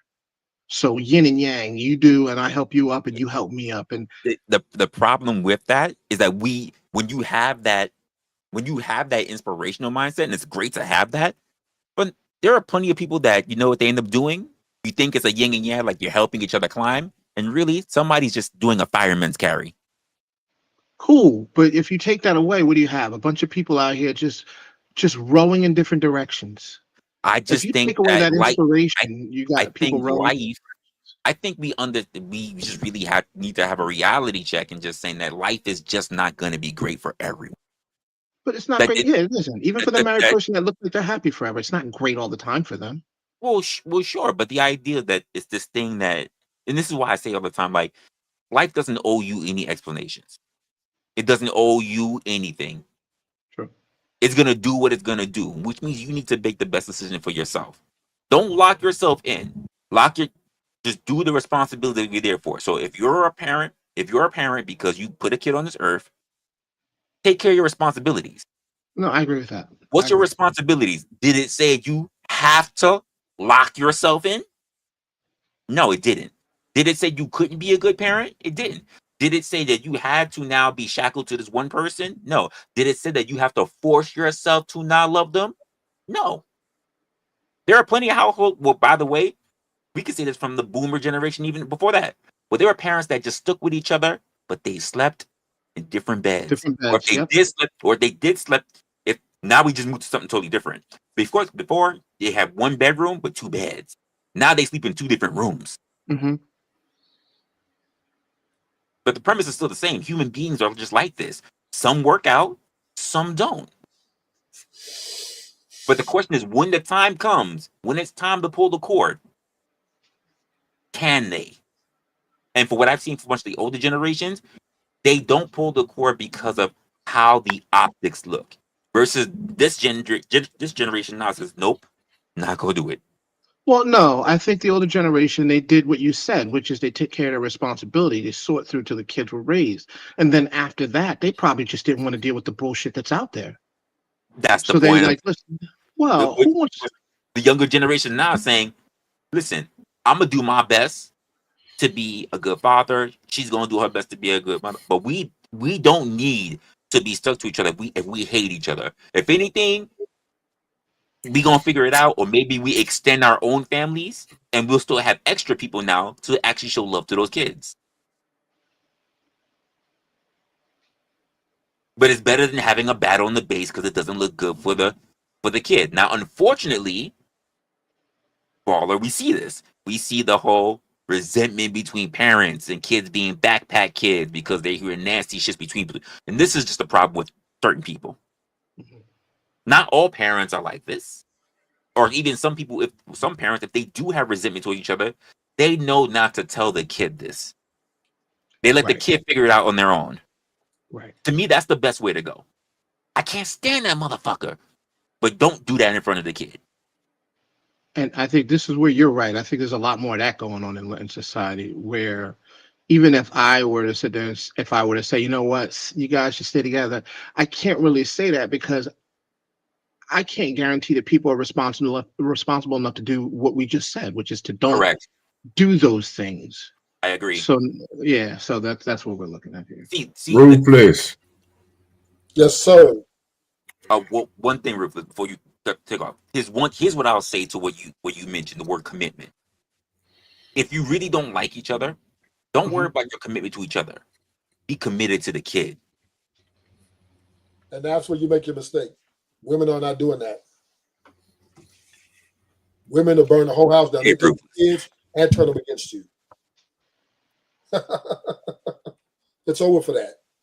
And maybe we have to accept that if your woman leaves you and she got the kids, she's going to get the kids. You're going to have to embrace the new stepdaddy. And you might hear your kids say, hey, daddy, to the other man when you go over there. And you got to make a big old scene. So women are not buying any of this. They don't care. They don't care. They feel like this is not for them. They don't care about the kids, what the kids might think, the best situation. They're going to put themselves first, and they're leaving. And most likely they leave you. They're going to go with a lot of hate. And they ain't going too easy. And they're going to talk shit about you, tell the kids you ain't shit. So a man got to accept that, it is what it is, right? There's nothing we can do about that. So, Ruthless, are you speaking from actual events, personal events? No, I just said this is what women do. But see, you're not qualified to do that. You said a lot there. Be baller. We do understand there's a single mother epidemic. We do understand that. I've seen my aunties do it. Leave my uncles and talk shit on our uncles and shit. Like, what the fuck? I thought y'all loved each other. You know what I'm saying? Women do this for many years. They will take the kids, the courts will give them the kids, and then they return the kids, your daddy ain't shit. You ain't shit like your daddy. Those comments will come like regular. So, Resla, this is the opposite side of what I'm talking about. So when you choose not to have a partner to row with, the opposite end is what Ruthless is, which is somebody that is completely, that does not trust, accept, or even acknowledge the good of what women are. It's just women are the enemy.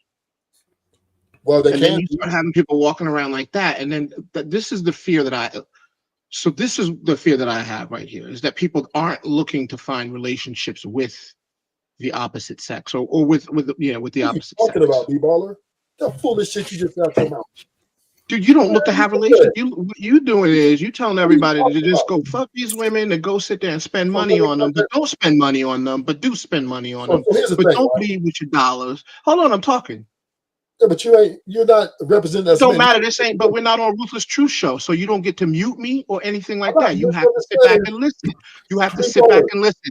Just like you asked me to sit back and listen. I'm being respectful. I haven't called you names or anything. I'm saying myself. Don't tell me you can't say I'm full of shit. You can't do it, right? Because I'm talking. You're speaking for the women. You're protecting them. I'm not speaking for the women. You are. That's the thing. No, you see, it's all absolute for you. Either you're speaking against the women or you're speaking for the women. I don't have to be doing that. There's an in between there, Ruthless. You don't have to be okay. You don't have to dog women to prove that you're not protecting them. What you do is the absolute extreme to prove that you're not a simp. To prove that you're not a simp, you go out there and you say some of the wildest shit I've ever heard. You don't have to do that. I'm trying to find the middle ground here, which you refuse. You've always refused to even acknowledge. So I just want to understand, right? This is what I'm saying. Let me clarify some things, right? We do have to acknowledge that the number of testimonies have clearly concluded that women, they have no problem They filed those divorce papers, right? We know that, right? It's not even disputable. So I'm not here saying something that isn't backed by a bunch of stats and a bunch of testimony. But I would say this: can a woman be your enemy? It's possible. If she no longer loves you anymore, no longer likes you anymore, is this possible? Yes. Yes. And B-Ball, and from the way you speaking, right? You're speaking from your a projection point to like women aren't out here doing what they do, right? You act like these women are exercising their autonomy. You act like these women are exercising their freedom to be where they think they need to be happy at. And this is where us men, we kind of divide on, because you want to say, well, us men need to pick better, or we need to pick who our partner is. And what you don't understand is any woman that you're dealing with potentially is a gamble, right? Some guys get lucky and make it through, others lose. But the bottom line is, and I'm gonna make this last point, I'm gonna give it to you, Bibaldo. What I'm saying is a woman is largely tied to the way she feels and her emotions. And if those things are compromised in any form against you, if those things turn against you, she looks at you as a direct enemy. And this is why women will have no problem with leveraging the system against you. If you have something to take, they're going to take it, and the kids, and they don't care, right? They're cold-blooded, cold-hearted individuals. When they feel... Sir, I thought you was ending a point. Yeah. And so here's what I'm going to say. I leave that, Resla. I was doing too much. My whole point is, in most of these conversations that we have, you start off saying that women absolutely, and not just women, all women absolutely. So that's not even an accurate place to start, because you don't know what all women. You don't know. You are not a woman. Right. And so you can't say what all women absolutely are or do, because it's not true. And we always, this is the argument we always have when we talk, Ruthless, is that you say definitively that this is what it is. And you say this to men as if men should take that as the truth. And it's not the truth. But we would be able to agree that some women do that. So we might even be able to agree that most women do that. Although let me give you my premise, so why I think that, so then you can understand. And then I'm gonna give it right back to you. I truly believe, and anybody for the whole panel, I truly believe that women and their personality, who they are largely tied to their emotional and the way they feel. And we can all agree that is very dangerous and unstable, because we understand feelings are fleeting, emotions are up and down. And because of that, I think that's 100% of women, right? I do agree that I think 100% of women. 100% of women. Right. And I'm just going to say that y'all going to agree. 100% of women are built like this, right? And this is what makes the dynamics between a man and a woman, right? When we come together, is the men are the rock. We're logical, we're with the reason. Women, they have logic too, but they tend to lean on their emotional and the way they feel more, and invest a lot in more. So that's just my opinion. Y'all can go ahead. But that's or like you should just agree and just say that all women, 100% of women, are just trash pandas. No, we're not gonna. I've never done that. But see, that's the problem. That's your starting point. Is that when you say we're logical, and then that's your starting point? That's not a logical statement. It's not a logical statement. It's not emotional. I feel good. No, but it's not logical. It is logical. Like you're saying, to look at a woman and assess that she moves with her emotions more than the man is logical. Okay, it is logical to look at a particular woman and do what you just said. It is not logical to look at a woman, assess that from a particular woman, and then apply it to all women. That's illogical. So are you saying that there are women who are on men's level logically? No, I'm saying that there are women that aren't as emotional as you say. Hold up. I need clarification. What exactly do you mean when you say a man's level? Well, we just established are all men made equal? No. So, but I'm not. Listen. So what I'm saying is this. I heard what you're saying, Resla. All I'm saying is the dynamic between the man and women, right? I agree with you, Resla, that even all men aren't leaders, right? We have hierarchy. We got homies who are straight deleters, right? They even pick a dude that's more stable than them, right? Right. And more logical, more reason to delete them, right? So I've seen this. So I'm not saying that men can't be, and there's some men more emotional driven than others when it comes to violence or whatever shit may be. But what I am talking about is the relationship dynamic, right? 100% of women they largely are more emotionally driven than they are logically driven. And y'all have to agree with that, right? I don't know if I have to. You agreeing, Baller, or 100? I'm not agreeing with that. No. How about you, OG? Oh, yeah, do something. What do you think, Resla? Am I wrong or am I right? I'm not gonna go either way. See, this is, and let me kind of add some context, right? Just so, because I just want to not just be saying things, right? Women, and we understand that women, we understand about that when they're on that period, when they have those menstrual cycles, everybody knows universally that they are emotionally imbalanced and they create havoc. This has been forever saying, right? So that is 100%. All women have this cycle, and all women act indifferent and very combative during this cycle, right? And this men learn to back off. Also, when women get into arguments with men, they're more lean on their emotions. They get emotional, and this is why the men who are more logical based and more I would say solution based, we kind of back off and we pretty much walk away, right? And let them kind of filter their emotions or whatever it is. So this is why generals or men, great generals, great leaders of historically, right?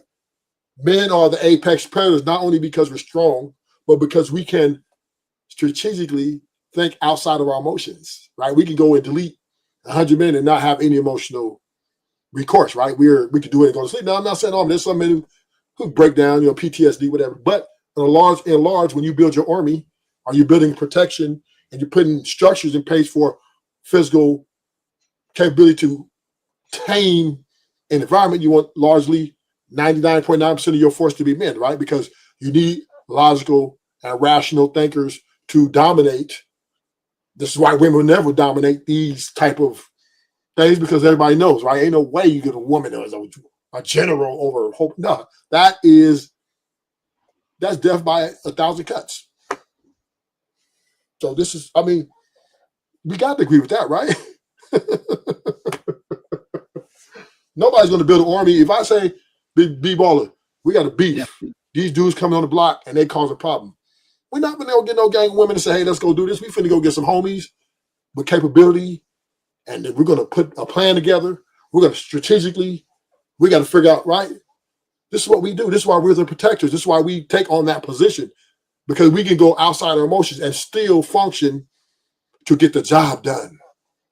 So I'm not even talking about war, because I don't know what you're trying to conquer out here on these YouTube streets. You're trying to conquer something clearly. You're trying to recruit who the logical and but here's the deal. When we talk about relationships, it don't have to go like that. It don't have to be like that. You don't have to be absolute when it comes. You treating them like you picking teams off the street for basketball. I'm not trying to cure nobody, but I'm just saying. What I'm trying to say is, you're not talking about conquering anything. I don't think you are. You're talking about. No, I'm not talking about conquering. I'm just painting the disposition of the mentality of the mental, logical, and written reason to properly protect, right? You don't want to get you're not going to hire a bunch of women to protect you, right? It just, because why? Through conflict, a woman would definitely lean into her emotions more. Like if it's a whole bunch of dudes come with guns, she might stop and cry, ask why. Where men, we're going to react, we're going to pull a pistol. Now, there are a few men that, they fall short, but most men, we're going to shoot back, right? We're not going to think, oh, why is this happening? We're going to know. So this is why you don't see celebrities walking around with women as their protection.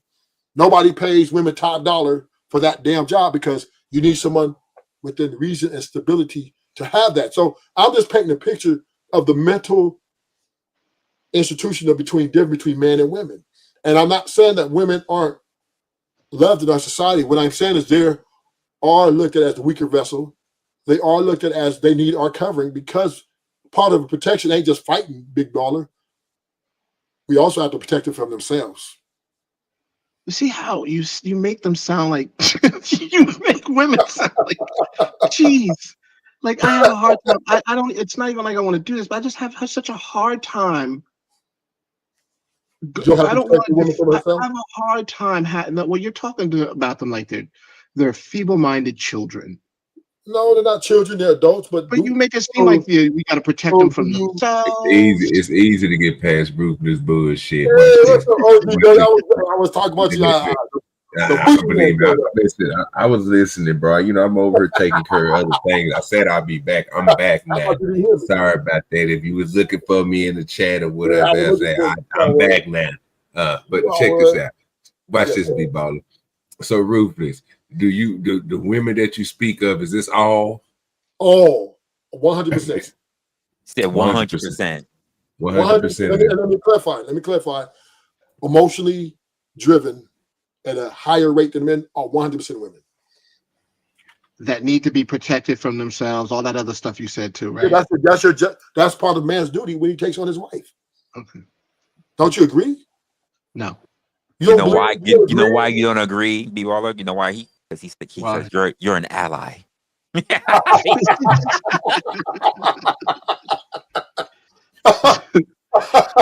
Oh man. Listen, I'm married. There's no way I would even be able to. There's no way I'd be able to have a successful marriage if I did that. And I know you're gonna look at it. You're gonna keep saying, "Here's the next words that are gonna be out of your mouth: happy wife, happy life." But that's not it. It's not it. No, it's not. And I'm gonna tell you why is it, B-Baller. And I know he can't tell you why I said we already went over this with this nigga before. And I told him then it ain't gonna work for you then, it ain't gonna work for you now. But you can go ahead and try it again. Tell us why. Now I will say this for the sake of arguments for OG, since he inserted that little, insert. Some men like to be dominated by their women. Some men we've heard this one. Maybe there are. I'm not saying this B-Baller, but I'm saying there are men out here that want their women to be the protectors. I hate that. That's another conversation. But what I would say is for the majority, large, right? Men are the protectors of the house. And it's not, protection ain't just fighting niggas off. It's also protecting your woman from her easily influenced emotions and feelings, right? She feels she wants to go on a girls trip with her girls. We don't think that's girls trip again. I'm just saying, right? It's just something this is the problem in the relationships. Ruthless. Are you really that scared of girls trips? No, I love women. I just don't think I love women in short-term capacity, not long-term. That didn't answer my question. You really that worried about girls trips? If this is my wife and we got something building, yes, because I don't trust other women, and I take my wife out of my covering, being the weaker vessel. And I do believe women are easily influenced, right? And plus, me being it makes a difference if your wife or not. Wives are the biggest cheaters. If you didn't know that, in Vegas, she'll take her ring off and she'll go up and sleep with a stranger and then go home like nothing happened. 100%.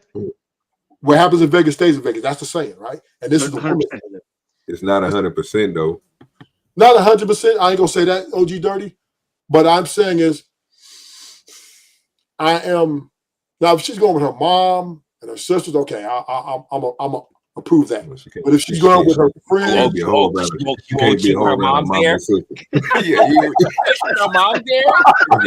I told you, just gotta talk to him. You just gotta talk to him. I didn't done this before. That's that bullshit. You don't think the mom would cover? Rufus cold blooded. I'm telling you, you gotta listen to him, man. That nigga cold blooded, bro. I be watching him. I got my eye on you, Rufus. I'm just saying, right? I smell that bullshit real quick. Now, gentlemen, we understand. Even I understand. Nigga, I don't even allow my women to talk to my friends. It just doesn't happen. If you're with me, I separate my relationship with my woman from my homies, because women are notorious for fucking your best friends, fucking your cousins, women also are diabolical, man. They let niggas nut in them, and you're not the father. All these things, man. Women they have to be covered. They have to be watched. They're not some strong individual. Rufus sounds like he can't hold on to his friend. Ruthless. But let me just ask you this: all of this watched. All of this stuff all of this stuff that you find despicable that women do, right? All of it. Do men do it? No. Men don't go cheat on the really. So let me add context to that. Right? Oh, now you need context. We need context. I got you. We need context. Give me the reason context. I said no is because I want to win, right? So I'll apologize for that. I was worried about the win and not the context, right? Okay. Okay, of course men do that, right? But the difference is the men are still more competent to know. Right? This is why we don't leave our lives at a great rate, right? This is why I believe, honestly, men believe more in a nuclear family than women do, right? Men are, especially when we're talking about husband and wife. Now, do men go out and get a side piece? If the woman is lacking in a lot of areas, they might get a side piece. But typically, they won't leave their wife for that side piece unless it's just something so egregious, you know what I mean? But I'm not saying we don't leave, but very small percentage, right? Very small percentage. All I'm looking at is, damn, Kingdom Mind, that's how you do it, Demani? What? How, you've been in a male prison? Damn, how you get in? Is that legal? So anyway, right? All I'm saying is, women, when you marry your wife, your girl, you are the protector of her from herself, from her emotional elapses, from her, because women, they have a lot of internal conflict, right? Insecurities. They lash out about things that, right? So we're there to try to manage that and keep the balance there. And this is what our job is, part of our job. And I'm not saying we know this. This is not argumentable, right? We know this. Rufus, let me ask you a question. Yeah. Do you believe, just based on what you just said right on, so you believe that it's our job that regardless of what woman we're picking, it's our job to tame? Like they're all just wild cattle and we gotta tame them. We don't have to tame, we can't tame them. But what our job is to try to balance and keep reasoning in their mind, right? The word manage was said like 4 times. Yes, we need it. We have to get so what we do is imply. So when they're tripping out and flipping out on some insecurity, like for example, you come home and your wife crying over the sink, you're like, "What's wrong, baby? My weight, I've gained weight." Right now, that's a very critical situation in her mind. As men, we try to find balance and say, "We love you for who you are. Don't trip. We're going to be here." We try to, how you said, we try to make her feel. Really? Have to be insecure. Yeah, this is a lot. This woman. I'm not gonna lie. That sounds like something from a sitcom. I've been with several women for at least 2 women for almost a decade. So I've been with at least almost 2 women, both almost a decade, and I never had to worry about her coming in and she's crying and talking about my weight. That just never happened. Nope. And how many men sit there and tell a woman that she get, but they'll tell them straight. They'll tell them straight out that you getting fat, and that will cost you a relationship. But no, sir. No, it did not. Well, I would say that these are your exes, right? No. You said 2 women. One is not. One is and one is not your ex? Yeah, that means one is my ex, one is current. Okay, one's current. So, right. So we do, and Resla, I really trust that you had these relationships, or one current and the other ex. But I don't trust that you're being totally honest with us. Right. Okay.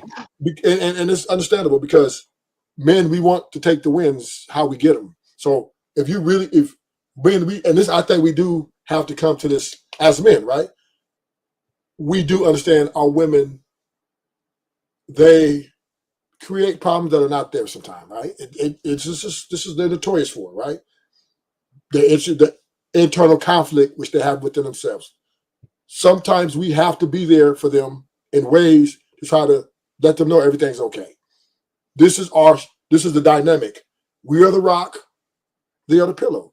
I mean, I don't see how we can not see that, right? I see what you're saying, but it just don't go together, Rufus. Because Doesn't go that way. Because the way you keep on talking about it, bro, and I'm just gonna be blunt with you. And this is what I was telling you before, bro.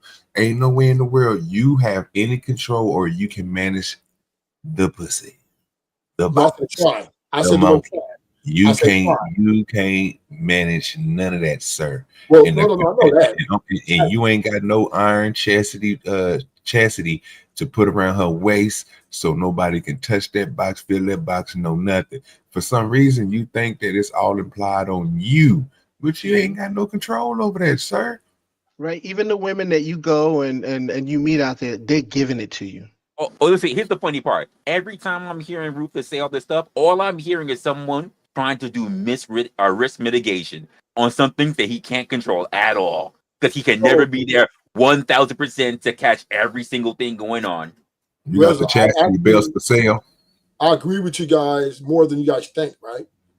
But this is where I give flowers to the married men and the men in long-standing relationships. Because it takes the rock to keep things afloat. It's not the woman, right? The man. What are you, David Goggins? Stay hard, nigga. Stay hard. Not just that. Not just that. Here? You don't give us flowers. You talk down on us. You call us happy wife, happy life niggas.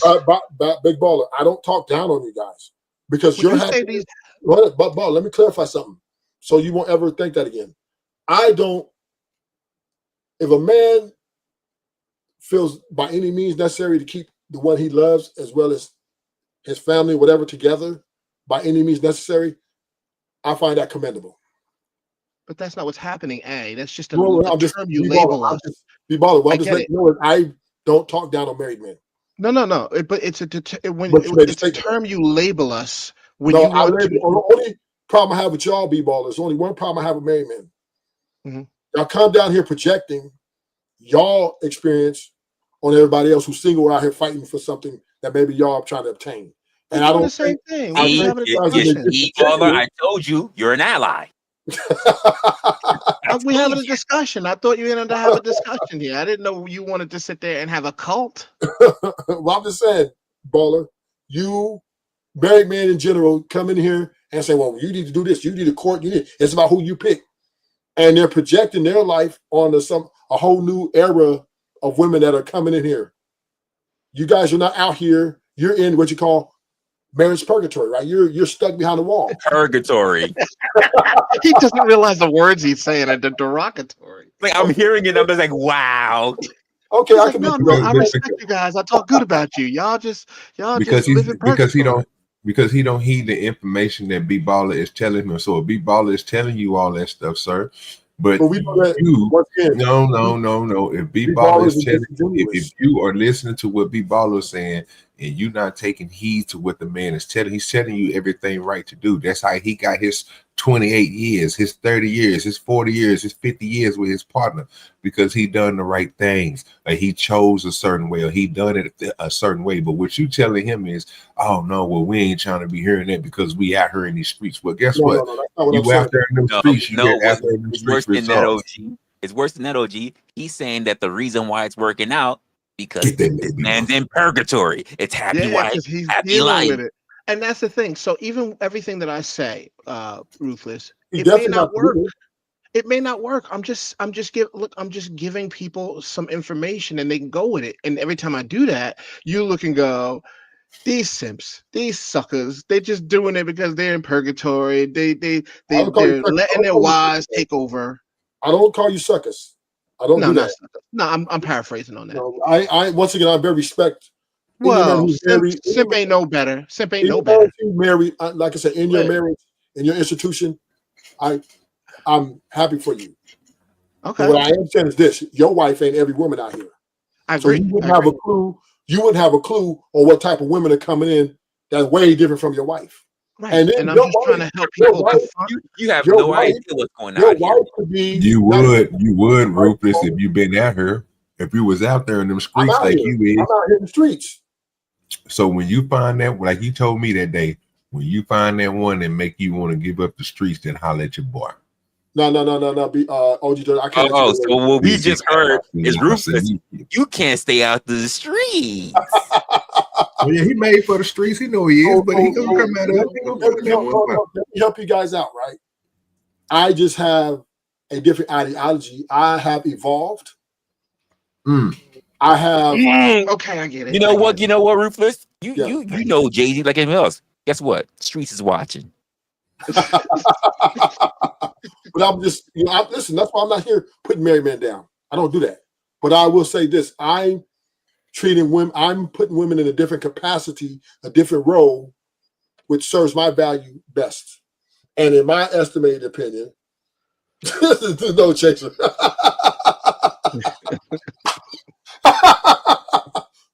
I think, in my opinion, and I could be wrong, hey, every man doesn't have to follow me. But I think women are better short-term investments than they are long-term, in my opinion. Right now, and this is for the men, maybe like-minded. I'm not talking to the married men or the men who've been in a relationship for 12, 13 years. I'm not talking to you. If it don't apply, let it fly. And that's my problem, though, is you're talking to people who potentially could be married, and you're freaking. No. Well, I'm giving them. No, I'm just saying is men. See, if she leaves you, it's not your fault. Well, here's my thing. Here's the thing you have to worry about some people, right? Here's the thing you have to worry about some people. There are people out there that, like, if she leaves, they're not worried. If say it again, Resla? If she leaves, they are not worried. Yes, and this is why Ruthless new ideology is short-term investments beats long-term goals. And it is more optimal for a man to operate with the women of now, the modern women, short-term basis, because once again, we have enough information to understand that women are quitters. Women are emotionally unstable and they will burn the house down. So why are we keep investing in these unstable? You're crazy now. The women are quitters. It's only fair. It's only fair. It's if the modern woman they come in with large body counts, their ideology is of sexual 100%. Right. So now you have to treat them accordingly. These are no longer women of substance, no longer women who's coming in. Hey, let me be there for my man. And even though we have let's go to they're coming in with, hey, I got a roster. I need bills. We are entering the era. Did you hear Rufus, ladies? 100%. If you don't already have yourself a man, you're a whore. No, men can't be whores. No, I said this is what you're saying about the ladies because they can hide. I got proof on it. I got women saying this. No, women are saying this. No. We're here about you said. Yeah. You're making these statements. So you're saying there are no clean women. They're all for the streets. They're all whores. Because they want money. Women have replaced men with money. This is their new husband. So there's none trying to be saved. No. They want women now. What they want, wrestler. They want the money from the man, but not the relationship or the marriage from the man anymore. They want to set up a what you call situationship, which they're more comfortable with. And they got ladies. If you've been through relationships, if you've been ran through and now you're feeling dry like the fucking Sahara Desert, just want to let you know, if you want to feel saved, there is no savior, more hellfire for you, according to Ruthless Truth. Yeah, there's no savior because they don't your eternal damnation, according to Ruthless. Wrestler, they don't want to be saved. They love their power. They love their freedom. So you know what I find strange though? If everything you say about these women is right, why do you usher men to them? Why don't you lead men to the opposite? You do, because you say women want this, and this. No. You have ushered men to them because you've encouraged men to pick a lifestyle like yours and building the kind of roster that you do. Yes, I encourage that because you don't have to deal with the baggage. You don't have to worry about, right? You don't have to worry about all these influential things that are driving their forces. You deal with them in a more valuable capacity. That is short term. We have a agreement, short term agreement. That's what women want. Though. This is the slogan for ruthless dating. This is the slogan for ruthless dating plan. Yes. No more baggage, just the meat sack. But not just that. Just to be frank. Because if you come out here looking for love, right now, B-Ball, if he divorced his wife, divorced him, he'd get ate up, right? Because he's come out here, well, I'm finna go back to my old ways. I'm finna date for love, intentional. These women out here ask me what I would do. You didn't even ask. Oh, you're gonna die single. This see Nighty's talking about when Nighty's first came on, he talking about I'm gonna get married. Now Nighty's talking about I'm gonna have to die because these women, because Nighty said he don't want to take a woman out the game. And women are demanding that because they got too many dudes that do it. See, women are leveraging other men against anybody who's trying to butt break them. Women are doing the butt breaking now. They're trying to break you in. Right, and you're leading men to do that. No, I don't lead men to do that. I lead men to operate in the capacity where that women dictate. Say and baller, he's leading men to pegging. Yeah. But because that Disneyland shit of loving forever is a foolish and unsafe practice now dealing with these women because they will go fuck your best friend, they go fuck your cousin. There's dudes, babies that are not even theirs and their father, and they find out you're not the father. Even the rich men are experiencing a lot of turmoil dealing with these women. So it's no longer just a poor man. This is reaching up all levels, right? And I clearly see that. Okay. And then I take my anecdotal experience and mix it in. I say, okay, women are what they are, right? They're going to be the way they are, and I'm going to deal with them what's best suited for me. I have to put me first. I am not going to subject myself to live for nobody else's happiness. I'm not going to sign up for that. But you are. You're giving them what they want. You're doing it on their terms. You're telling men. You're leading men to the slaughter. Yes, you are. No, they're leading themselves to the slaughter. B-baller. No. If you say women are only about that dollar, and you telling men to get their money right and to do it this way, I didn't say that. That's not me. That's red pill. I tell men, Ninja, you sound red pill. It sounds like my money, my choice. No, well, I'm not red pill. I'm saying. Well, you do believe in my money, my choice, though. Don't do that. Don't get past that. They're pushing marriage still. I'm not pushing. I'm anti-marriage. Who's pushing marriage? Red pill. Okay, yeah. Forget red pill. Yeah, they said their ideology is be the best version of yourself, and then the woman will come, and then you whatever happy ever after. So do you spend money on women? Of course. Why? If you just said that that's all women want right now. Because when I go out to dinner, I cover the charges. I didn't ask what you did. Let me give you. If they got some good coochie, every blue moon, I'll gift them. You know what I mean? Like, cause and just sometimes I'll pay a bill too because they're cool. I fuck with them for that moment. I'm all right. What you know? You are what created the OnlyFans and the freaking the Tinder girls. You're the reason they're here, and yet you're talking shit about them. No, hey, Paula, he's the black Tinder swindler. You're the reason they're here, and then you're leading everybody else to that. No, let me tell you what created women themselves. Women since Adam and Eve, right, has always been rebellious and hoes. Prostitution been around since the beginning of time. I don't know what you're talking about. It ain't like it just happened. No, it's been since forever, and it's just growing. And now that we're ushering the prostitution era, right? This is the new era. Women are putting a for sale sign up. Even if you lead with your personality, even if you lead with your gentleman-like behavior, they are looking at men as business perspective. They're not looking at you for love. They're looking at what can you do for me. What Janet said, 100%, right? 100%. These women, 100% of women, they're looking for men as providers in a way not conducive to a relationship form anymore. See, you pay for your wife, right? We understand that, and she. God damn. Yeah, women. If you got married, that nigga Rick was gonna say you paid for your wife. I didn't. That is crazy work. He told me that shit the other day. I was like, bro, what the hell? I was like, and then he broke it. He got a whole explanation to it, but it's crazy. That nigga crazy. Yeah, you got to pay to get married. You got to pay for it. It's as simple. Told you. Let's keep that real.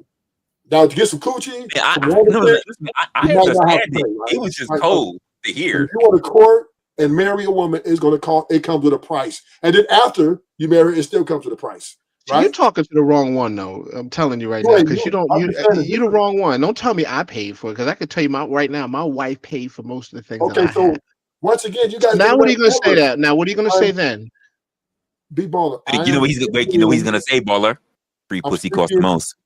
This is what I'm saying, right? In the last 25 years, right? That's from 2020. Women have, from 2000 to now, women have been demanding men have 6 figures. There are women movements out here saying, if you make 50K, you shouldn't date. Then you have the sprinkle, right? Then you have the broke energy movement. Women do not support broke energy. They're saying it online and they're saying it in person. Okay, if a woman deems you as someone, and then now let me preface this to your point, B-Baller and Resla and OG DoDirty. Now she's ugly, fat. Yeah, you might get her for a discount, right? You might not have to have a whole bunch of money, right? You might sneak over the fence, bang, bang, bang, right? If she's low self-esteem and don't have, she's got 5 baby daddies and 8 kids, all right, you might be able to creep in there. You might be at a discount. But for the educated woman, the women who are qualified to be wively looking, right, or bad bitch, or in other words, or even a very attractive woman who's come from a strong family background, they value themselves so high, right? And they demand from men a high premium to court them and to eventually marry them. Right. And this is what we have to understand. It's how it goes. But I'm just saying that those women exist not because of me, but because of you. No, they exist because they were created. Because it's been forever. No. Women have been around for a long time. Still giving So how is credit? So how was I able to find a woman that was attractive, that was intelligent, that was a college student? How was I able to do that if there were no women that existed like that? Oh, you really want to hear that, baller? I do. No, I'm not. Okay, baller. I don't know your whole situation because I don't trust married men. You guys are not always honest. There you go. Damn. You're not going to tell me everything, of course.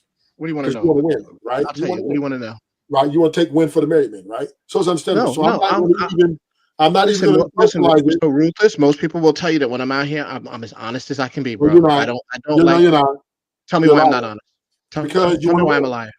Men. Tell me why I'm a liar. You want me to tell you how I met? Wait a minute. You want me to tell you? I can tell you how I met my wife, how it went, and up to this day. And I'll tell it to you right now if you'd like to hear it. Okay, but no, I don't want to hear it, right? But I do. What are we doing? Because you don't know. Because you're going to make me believe that your wife paid for you to get married. You didn't pay for her, right?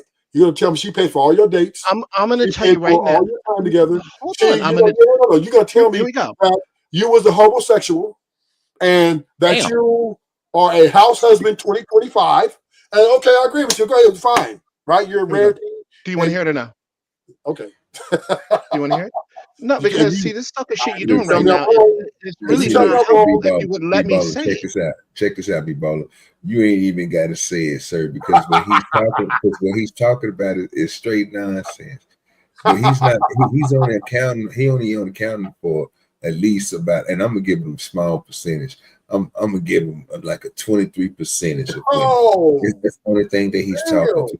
Because the women we just got through seeing on the screen that was at the Starbucks trying to get this cup of coffee got me messed up. It's none of them women that he's talking about, right? And all these women, it's these women I heard that's decent looking, average women that's attractive, that dudes should be on. And you know what you don't have to do what Ruthless talking about doing, because you could just go to Starbucks and get you a $30 cup. Yeah. Well, once again, right? So Ruthless, I'll say this. You can ask Resla, you can ask OG, you can ask Maya when he comes up here, you can ask Mama. We've spoken many times in the back. Hold on. We've spoken many times in the back, and I told them my backstory. They know what it's about. So I'm not going to lie to you, and if you'd like, I could tell you it right now. You don't think they exist. But you don't think it exists, though. You don't think it exists is the problem. I do believe that homosexual doesn't, and house husbands do exist. And he's not disrespectful by saying homosexual. I do believe that homosexuals and house husbands exist at 0.1% of the population.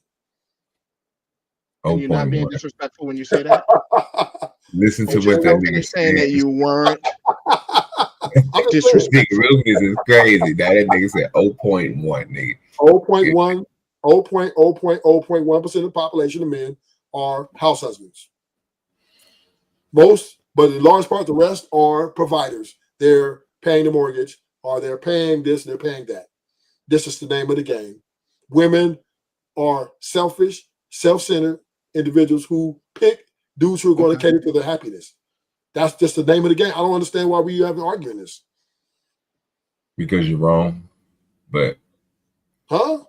Are you gonna tell me your woman don't want you to cater to her happiness? She wants you to talk to her like a general? Get over there, sit down, pick the eggs. Matter of fact, go to the grocery store, do that. Is that how you talk like a general? Or you, baby, could you, while you at the store? First of all, you gave two different distinct type of ways to talk to somebody, and each one of them is demeaning the other one. So why would you talk to somebody like that? See what I'm saying? That's the crazy part. You would say stuff like that. No, I'm just saying because I know, bro. My whole thing is I already know where you be going. If I'll be laughing, I'm like, this nigga is crazy. He just you just gotta listen to what he's saying and just put it to exactly what it is. That nigga Rufus, he be saying some stuff, but he's like, nigga, that don't make no sense sometimes, bro. So there's two ways, right? Two ways to be a leader. Either you barking commands or you adapting and baby, honey, pop, sugar, could you go to the store and get some, while you're there, get some extra flour? Yes, baby. She wins. But you ain't commanding if you following what women want you to do. It doesn't sound like you the commander of this whole thing. It sounds like you following protocol. There you go, B-Ball. There you go. I'm speaking to that guy, right? I didn't say this was you. I didn't say this was OGDoDirty. But then there's another guy who barks, a leader barks commands, and they don't get questioned. But you want to but see, again, when you listen to what you just got through saying, and B-Baller had you right where he needed you at, but you ain't talking to that guy. You ain't talking to the guy that's barking, and you definitely ain't talking to the guy saying "baby" because you making this distinction. So let's talk to see if I was, bro. I listen. I be smoking that good weed, Rufus. I be listening too hard. You got to be distinctive when you telling us what dude you talking to, because that's what I'm telling B-Baller. Like he definitely ain't talking to what you talking about. He talking to a whole nother sector of nigga who really on the cool ain't making it nowhere because they the ones it's in the struggle right now, and I'd rather them follow B-Baller to get out the struggle. You know what I'm saying? Because doing what Rufus is talking about doing, man, it's hard out there for y'all, man. Yes, it is. Like you said, what you say, six figures. First of all, you gotta get your money up, and then once you get your money up, you might not keep your money up because you're gonna break your legs just to get taller. Because remember, 6'6". So it's a lot of stuff that you go through that it's gonna take time. So be looking at that for all this to happen for you around 45, 50.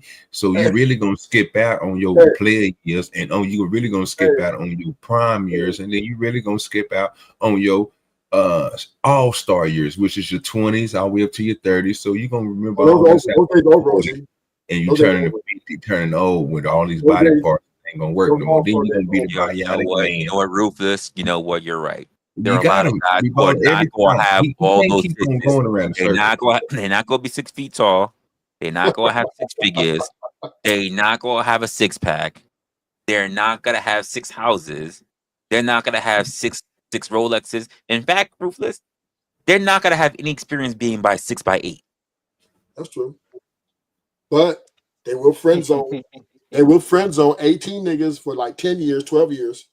And if they don't get that guy, then they turn 40, they start promoting niggas. This is what these women are doing, man.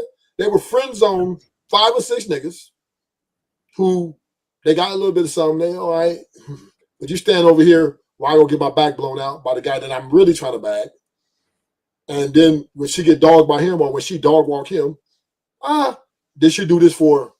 So by the time you get her body count, she'll be between 120, 150, right? Or 50, 60. And then she gonna say, when she look in the mirror and see that her beauty, because the young girls are coming in and taking over, she's gonna make a phone call, like you know how the military make that phone call for you to sign up for the draft. And she's gonna say, "Okay, today's your day, baby. You've been promoted." Here's why married men don't have that problem. We don't get friend zoned because we know how to pick them. We know how to figure it out. The reason we're married is because we figured out how to pick them. You don't care who you pick. You have a certain type, and you'll go for all kinds of women in that type, and you'll start picking and nabbing through them, and don't care what happens just because you want to get a little pussy from each and every one of them. So that's not what married men do. Are you better than Michael Jordan? I don't know what the fuck that means, bro. Just yes or no. Yeah.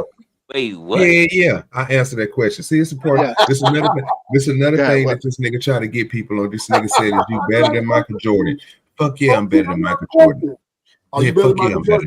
Fuck yeah, I'm better than. Yes, I am not. You say yes. I'm gonna say no. I want to see where this goes. This nigga, see, that's what I'm saying. I got some more for you, OG.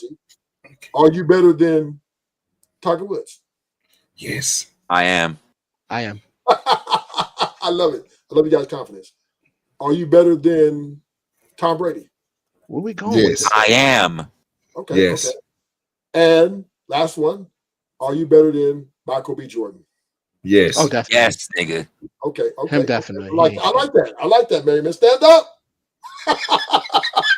So my point is, where I'm going with this is, you guys are saying that because, well, Resla's not married, but I say he's married. He's in a long-standing relationship, and it's healthy too. From what he's told. Yeah, no, hasn't happened. Yeah, so I'm just going. I'm going to give you that. Your flowers on that. You don't need to give me no flowers. I don't like flowers anyway. Well, I'm gonna give you a message. I can't take care of flowers. I ain't gonna tell you. I ain't gonna say nothing about that. But go ahead. Go ahead. I want to hear what this nigga gonna say. So, you guys are better than them because you guys are in your marriages, correct? And they're divorced. No. So, would you guys consider these guys at success level? Michael, the guys I named, the elite of successful men? No. No. You don't think Michael Jordan's elite? No. No. Elite? No. What do y'all consider elite successful men?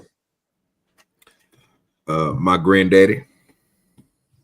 What makes you wait? What makes you think that? What makes you think that anything he does is my definition of success? Well, a large part of man's value comes from their economic success. No, it's like when people say things like you're a hater, but you don't even care for the thing that they're talking about. No, I'm not saying you guys are wrong for what you're saying, Resla. I'm actually proud of you guys, just for the record. But I'm just establishing a barometer here to show how people are judged by. Men are largely judged by economic success. So for example, and I'm not saying this is right. If you was going to a restaurant right now and then you're waiting, you guys are going on the list and Michael Jordan comes in there, they're going to scoot you to the side, right? Mike's going to walk right by you. And then they're like, okay, what you want? You know what I'm saying? This is the way society is. So because men are judged, or I would say treated according to their success economically and life accomplishments. These are where some of the value men are created in the society. So I'm not saying that you guys are wrong. Let me give you this, Rufus. Let's just say Michael B. Jordan walked into that restaurant, right? Yeah. You and Michael B. Jordan has that same network. They're not going to scoop you to the side because you don't have his same notoriety. Right. The difference between you and Michael B. Jordan, even if you have the same network, is the fact that he's known and you're not. And that is valuable in a society. So if I already know, but if I'm aware of what I have and I'm not concerned with him, I don't give a fuck what they saying. Not just that. Not only are you aware of what you have, but you can move correctly with what you have. That's all you need to do is be able to move properly with what you have. I'm not. Like, see, hold on. Before we go any further, you keep saying, so what married men or what men who have found people have realized is they know what they have, they know what they want around about, and they're able to accomplish or get what they want. And that's all it should be. What you're teaching people is to shoot for shit that they can't have, go out and go do things that they. You are. No, I'm not. What I am teaching, right, men, is you don't have to settle for anything less than what you're comfortable with. But married men know that. We know that. Hey, B. Baller, he just said it again. He said, You don't need to take their baggage. You just need a meat sack. Yes. Thank you. Crazy. And to me, right, that's a more valuable the way to deal with the modern woman right now, because women are coming out saying they want to be their back blown out. They want the soft girl era. They don't care. So fine. Ruthless. When does the modern woman stop being modern without going backwards? They won't. So that means they're always going to be what they are now. Yes. So you're going to advocate that basically, by the way, with the low birth rate that we're dealing with across the entire nation, not just the nation, but the entire globe, this is just the way it needs to be, right? I'm not promoting anything. I'm just saying it is what it is, right? It's nothing. Wait, we got to stop right there because you are promoting something. The first thing you're promoting is a lifestyle. No, what I'm promoting is healthy lifestyle. It's a promotion. Either you're promoting it or you're not. You're not promoting a healthy life. You're not promoting a healthy lifestyle by telling somebody that, bro. I mean, you can say that it's healthy for those again that you feel, because I was gonna do it to you, that you feel. I can't take away what you feel and for your people, but you can't put that on mine, sir. Because the people that's coming up behind me that's doing the same thing that me and B Baller is doing, that you make sure that we don't run into those problems. That now if I see somebody who is doing what Rufus is doing out here, and like he said, they 6'6", guess what? Hey man, guess who you need to listen to? You need to listen to my boy Rufus, because he can put you on game. I can't put you on game on that. What I'm saying is I am more qualified than OG and B Baller and Resla to give you the tools to deal with the modern woman. Okay. Now, traditional, you guys are way more experienced because you guys are married, right? So understand it. To be married, I know what the advice you're going to give them. Happy wife, happy life. This is simple. It's simple. That's the only thing y'all can offer them in. How do you make your relationship last 5 to 10 years? You got a happy wife, happy life, because we understand as men is that women, they're petty, right? Especially when they get in their feelings. They're petty. This is weird. I don't know what women you keep dealing with. This is crazy. I'm telling you, I don't know who these chicks is, bro. But every time I don't know what these bargain brand women you keep running across. You keep shopping in the same places. Resla, you're not being fair here. I think you're he not is. being fair. I think he really is. Resla has an ex, maybe more than one ex, right? More than one ex, but damn sure. So they're exes for a reason, not because of good things, right? So Resla would have to agree with me that through his experience alone, this is why he's so happy he got lucky and found one that is different than all his exes. And that is someone he can. Do you think all of everybody that I've ever been with has been the same? Not exactly. Do you think that every person? Do you think that every person I ran across, I had the same standards across the board in every relationship? You don't think I've also changed and developed? You have your standards changed? Yes, absolutely. This is the problem I have with Baller OG. This is the problem that I've had, and I've had this conversation with John, right? Do you think that me having me making the decision I did when I was in my 20s is the same decision I would make in my 40s? That's a fact. You think I'm the same person? No. Yes, you are. You're a nutcase. I am not the same person I was. And I think that's part of the problem. I think, Ruthless, you are that same person you were when you were 18. There's no way I'm gonna look back. No way I'm gonna look back now. Think about my 20-year-old self and think, you know what? I would listen to that motherfucker.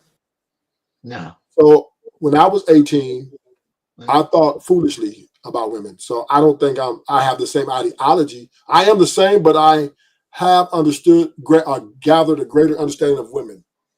And through relationships myself, I have fiance, I have multiple monogamous relationships. And I observed monogamous. Yeah, multiple. And I have observed and I have assessed each woman I was with. I always look at the things they do to see, or do I continue, or do I have to send them packing?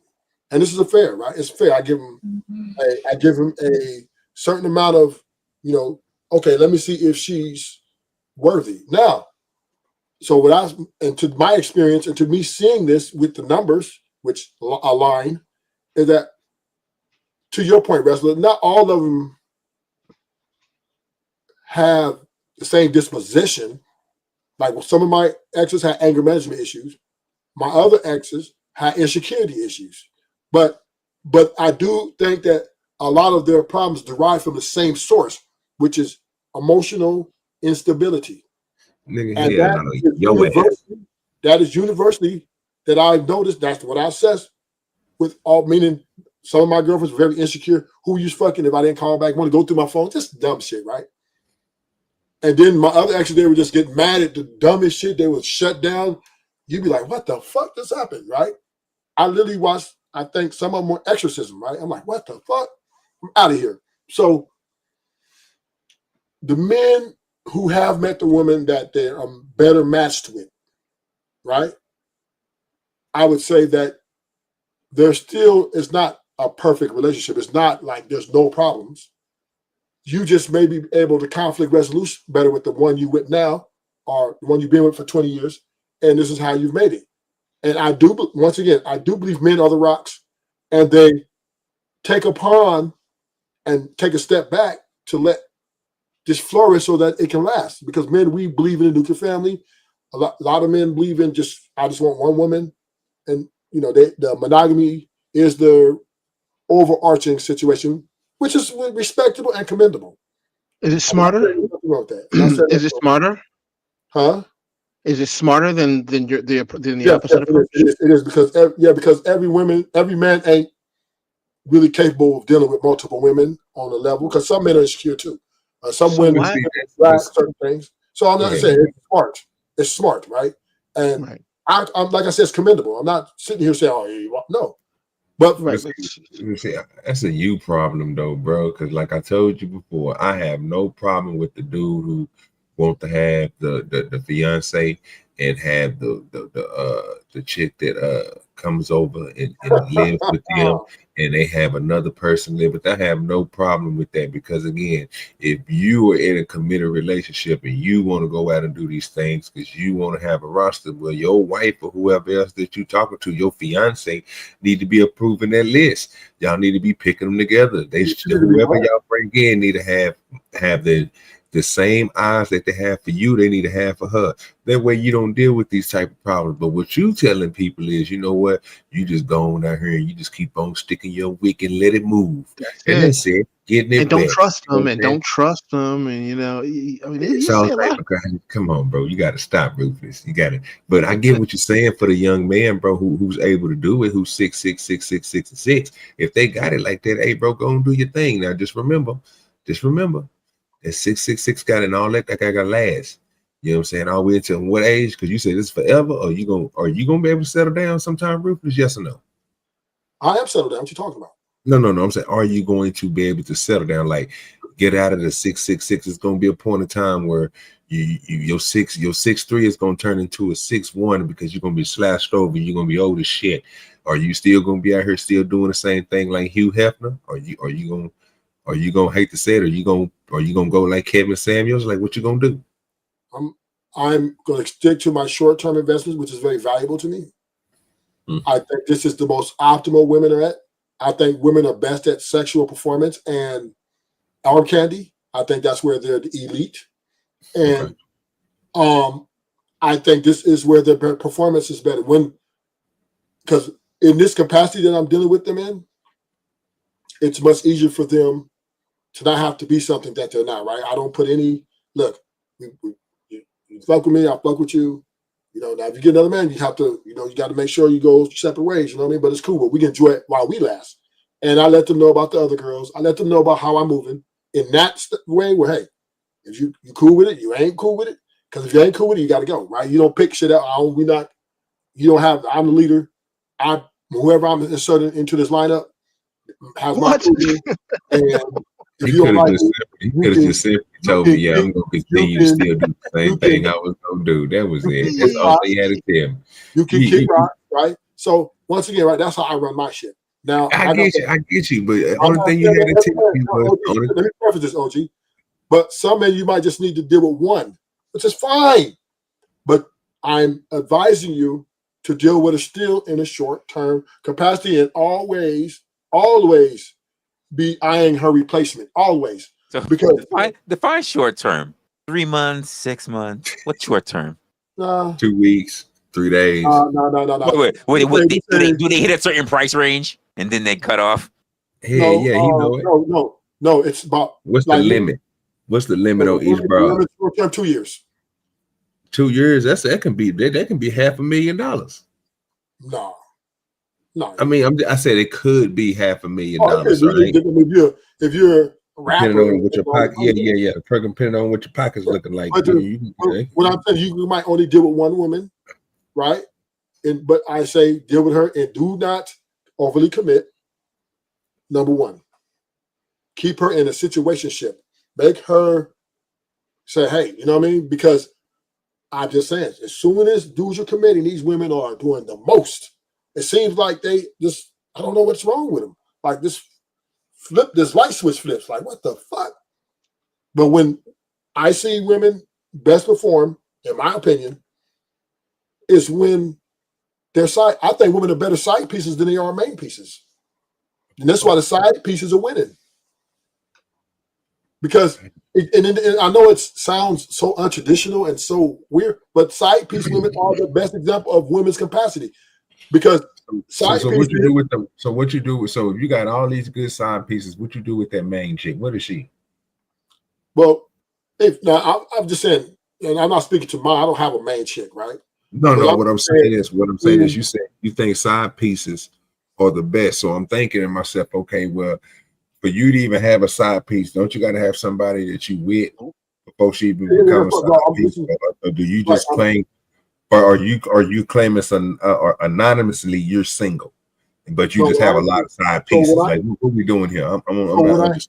What I'm comparing to is a man who's married, right, or in a long-standing relationship that, through history and data, side pieces are the better woman. It's just that the married man don't happen to love the side piece more than he loves his wife, but side pieces typically cater to the man who's married. So, and I use it as an example in short-term investment, right? Because side piece, that's exactly what they are, right? They play a position, and usually these girls are very on point about that. Now, they do try to leave little panties here and there. I mean, they try those stuff, of course. But typically, they comply. They don't overtalk. They're very uncombative. This is what side pieces saved a lot of women's marriages. Yeah, okay, but the side pieces, get back to the question, short term, what's the number? Like, what we talking here? That's what we're trying to figure out. We're trying to figure out what's your short term gain, so we'll know when we need to fold them or hold them. 30 to 2 years, 30 days to 2 years. He said 30 days. A month to a year. Yeah. Hey, gotta be ready. I'm telling you, because long term with one person, it's a lot to go through, man. I'm sorry, that's just a big responsibility, and I don't want to deal with it. Short term, I don't have to deal with none of their baggage. I see them when I see them. I ain't got to worry about them trying to crack the code to my phone. I ain't got to worry about them starting minor arguments with me, because they know they're replaceable, and they operate in survival mode. I want to beat this guy. I want to deal with this guy. They are replaceable if you said 30 to 2 years. Yes, sir. Every 2 years. It could be 24 hours if you fuck up. Your layout program and your service package is crazy. I ain't about to do all that. No, I understand the same for everybody, but I'm just saying because they left with something. Their option is there. This is the way we are. I'm just trying to tell you this. Women are moving in this way. It's not like preferably, I would rather have one woman and then we just live happily ever after. That would be my preference. Then do it. But it's not, because it's a total failure. Why would I do something? So that's the definition. You're not even trying now. You're not even trying. The definition of insanity. No, that's the definition of sanity, to try the same thing and expecting different results. And I'm not doing that. You're doing that every day. Well, without wanting a relationship, you're going out there. So let me ask you a question, Rufus. I just want to get a true answer from you. This is simple. If just say you had just say you at the age, just say if you're at the age 30, right? And you're with somebody for 15 years, doing what you say in the short term. You know what I'm saying? Strong, she good, but you never. So would you take a chance on that for the next 15 to just be with somebody for 30 years? Man.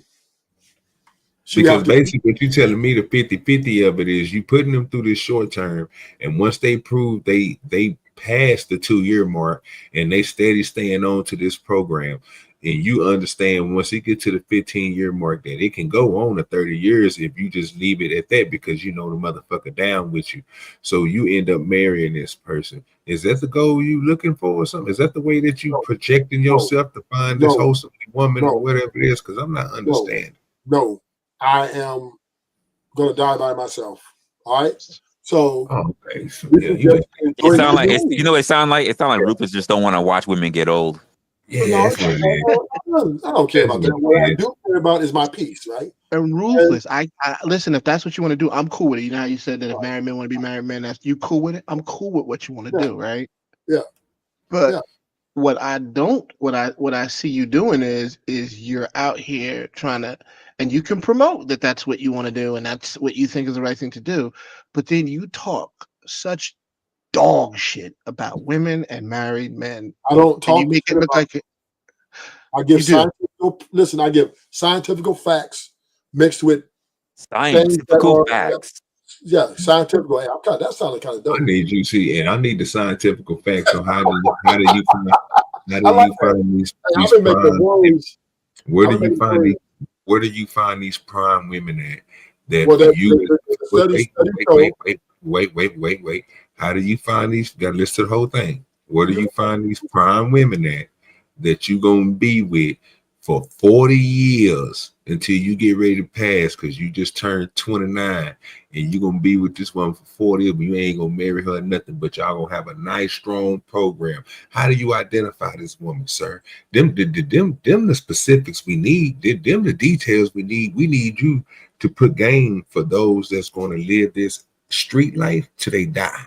So these the people that don't need to be out here looking at these wholesome women who looking for marriage. They need to leave them alone, so you can point them out and tell them, hey, she ain't the one for you.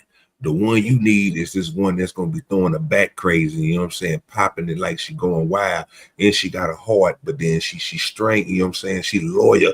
You need to be telling us about this type of woman, because we want to see her. We see all the other women. We see the women that's getting married. We see the women that's getting divorced. So these ain't none of the women that you're talking about, because they on a different program than what you talk about. We need to see what these women look like that you are talking about.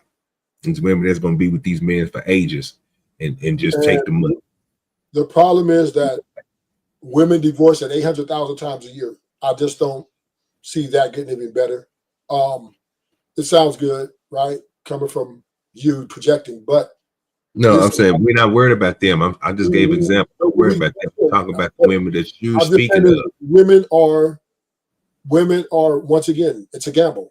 You're telling me to tell a man, if you're gonna gamble, because once again, any woman you're dealing with, especially long term, it's a big gamble. There's no guarantees that she's gonna finish that journey with you. There's no guarantees that she's not gonna fuck your best friend. There's just no guarantees you can put in there. You can hope and cross your fingers and keep your mouthpiece game on it and keep trying to convince her to get out of her delusions, right? Not the crispy mouthpiece. Yes, you got to. This is the only way you're gonna make it last, because women are delusional. And they are easily influenced by shiny objects, social media, friends, and work husbands, right? They get around these guys put a bug in their ear. Oh man, they got the game going on out here, right? This is how much cheating is going on with the women and the men, right? So we do have to understand, and this is why I'm against marriage. I just believe I get the part that you're against marriage. There's too many things that's pulling at your woman. And because men got to work hours upon hours to provide and bring in the bacon, and your woman who has to work with you, or maybe she's at home, because of social media and because of a lot of the large 304 population in the music and friend zones with women, it is very, very stupid not to understand these things, that your woman is highly chance to be compromised. And this is where that's cool for the married man, but you still ain't answered my question, bro. Why can't you speak to those women that you're talking about, the ones again that's gonna be in this relationship with a dude like Bruce? Like those the ones I want to hear you talk about, because every single other women that you talk about, you putting something on a married woman. All my women are untrustworthy. All the women I deal with are kept at a distance. I've been made a lot of offers, right? Can I be? One girl asked me, if I do this, if I do that, will you stop seeing all these women? I told her, let me holler at you in a minute, and I blocked her, right? So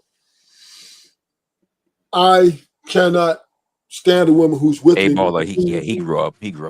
Yeah, I can't stand a woman who's with me because who I'm not having sex with, because she's letting me know that she's being selfish and she's only thinking of herself, right? I am selfish too. So we are going separate ways, right? I'm selfish, she's selfish. And when we come together, I want something from you, transactional. I want that coochie. You want dick, and sometimes a little money. I ain't gonna lie, but mostly dick and time, because some girls just want to be because they think I'm handsome and other things, right? But my point is, I keep it at that surface level, and it's so much more peaceful to me. We're not doing those stupid ass arguments. I don't give no room to argue with me. If they even show any more mood of conflict, they're removed immediately. And this to me because I'm not going to compromise what makes me feel good about my life, right? What I like to live in. And I don't want to live with a woman and not shacking up with a woman and not pointing into a woman. So then I have to manage her instability. It's just, to me, a dumb deal to sign up for. And I don't think women, and not because they're quitters, right? I think women are easily quit because they're influenced, not only by the outside, but internally, right? And so good luck to you men who are married. I'll be praying for y'all. Shout out to OGDoDirty, who's going on whatever time he's going on. Shout out to Resla and his shout out to people and his he be doing me dirty, bro. I'll give my shouts out. Shout out. But Ruthless in 2025, to the young men out here who's in chat, Mayo Monkey, we know you is toast, right? So men, it's not your fault. Women are now exercising their rights and their liberties to leverage the system against men, to get money from men, to take the kids from men and different things. And this is a society we live in. America promotes individualism, not family. So once again, if you want to marry, if you want to have a decent chance, I say get a passport and go to Tokyo. Thank you. He thinks Japan is better.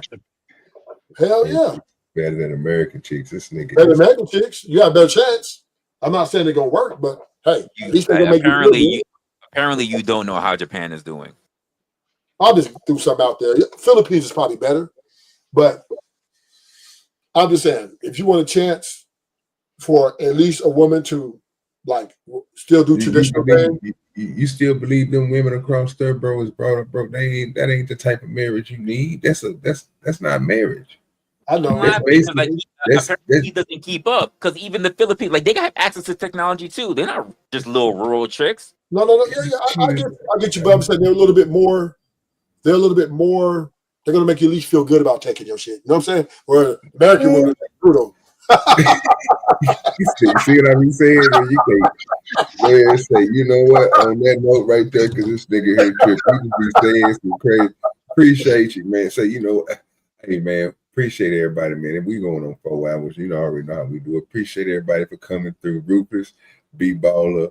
I think his name was the second time on panel, including LA and everybody else, man. Appreciate everybody coming through. Resla, you got something for him?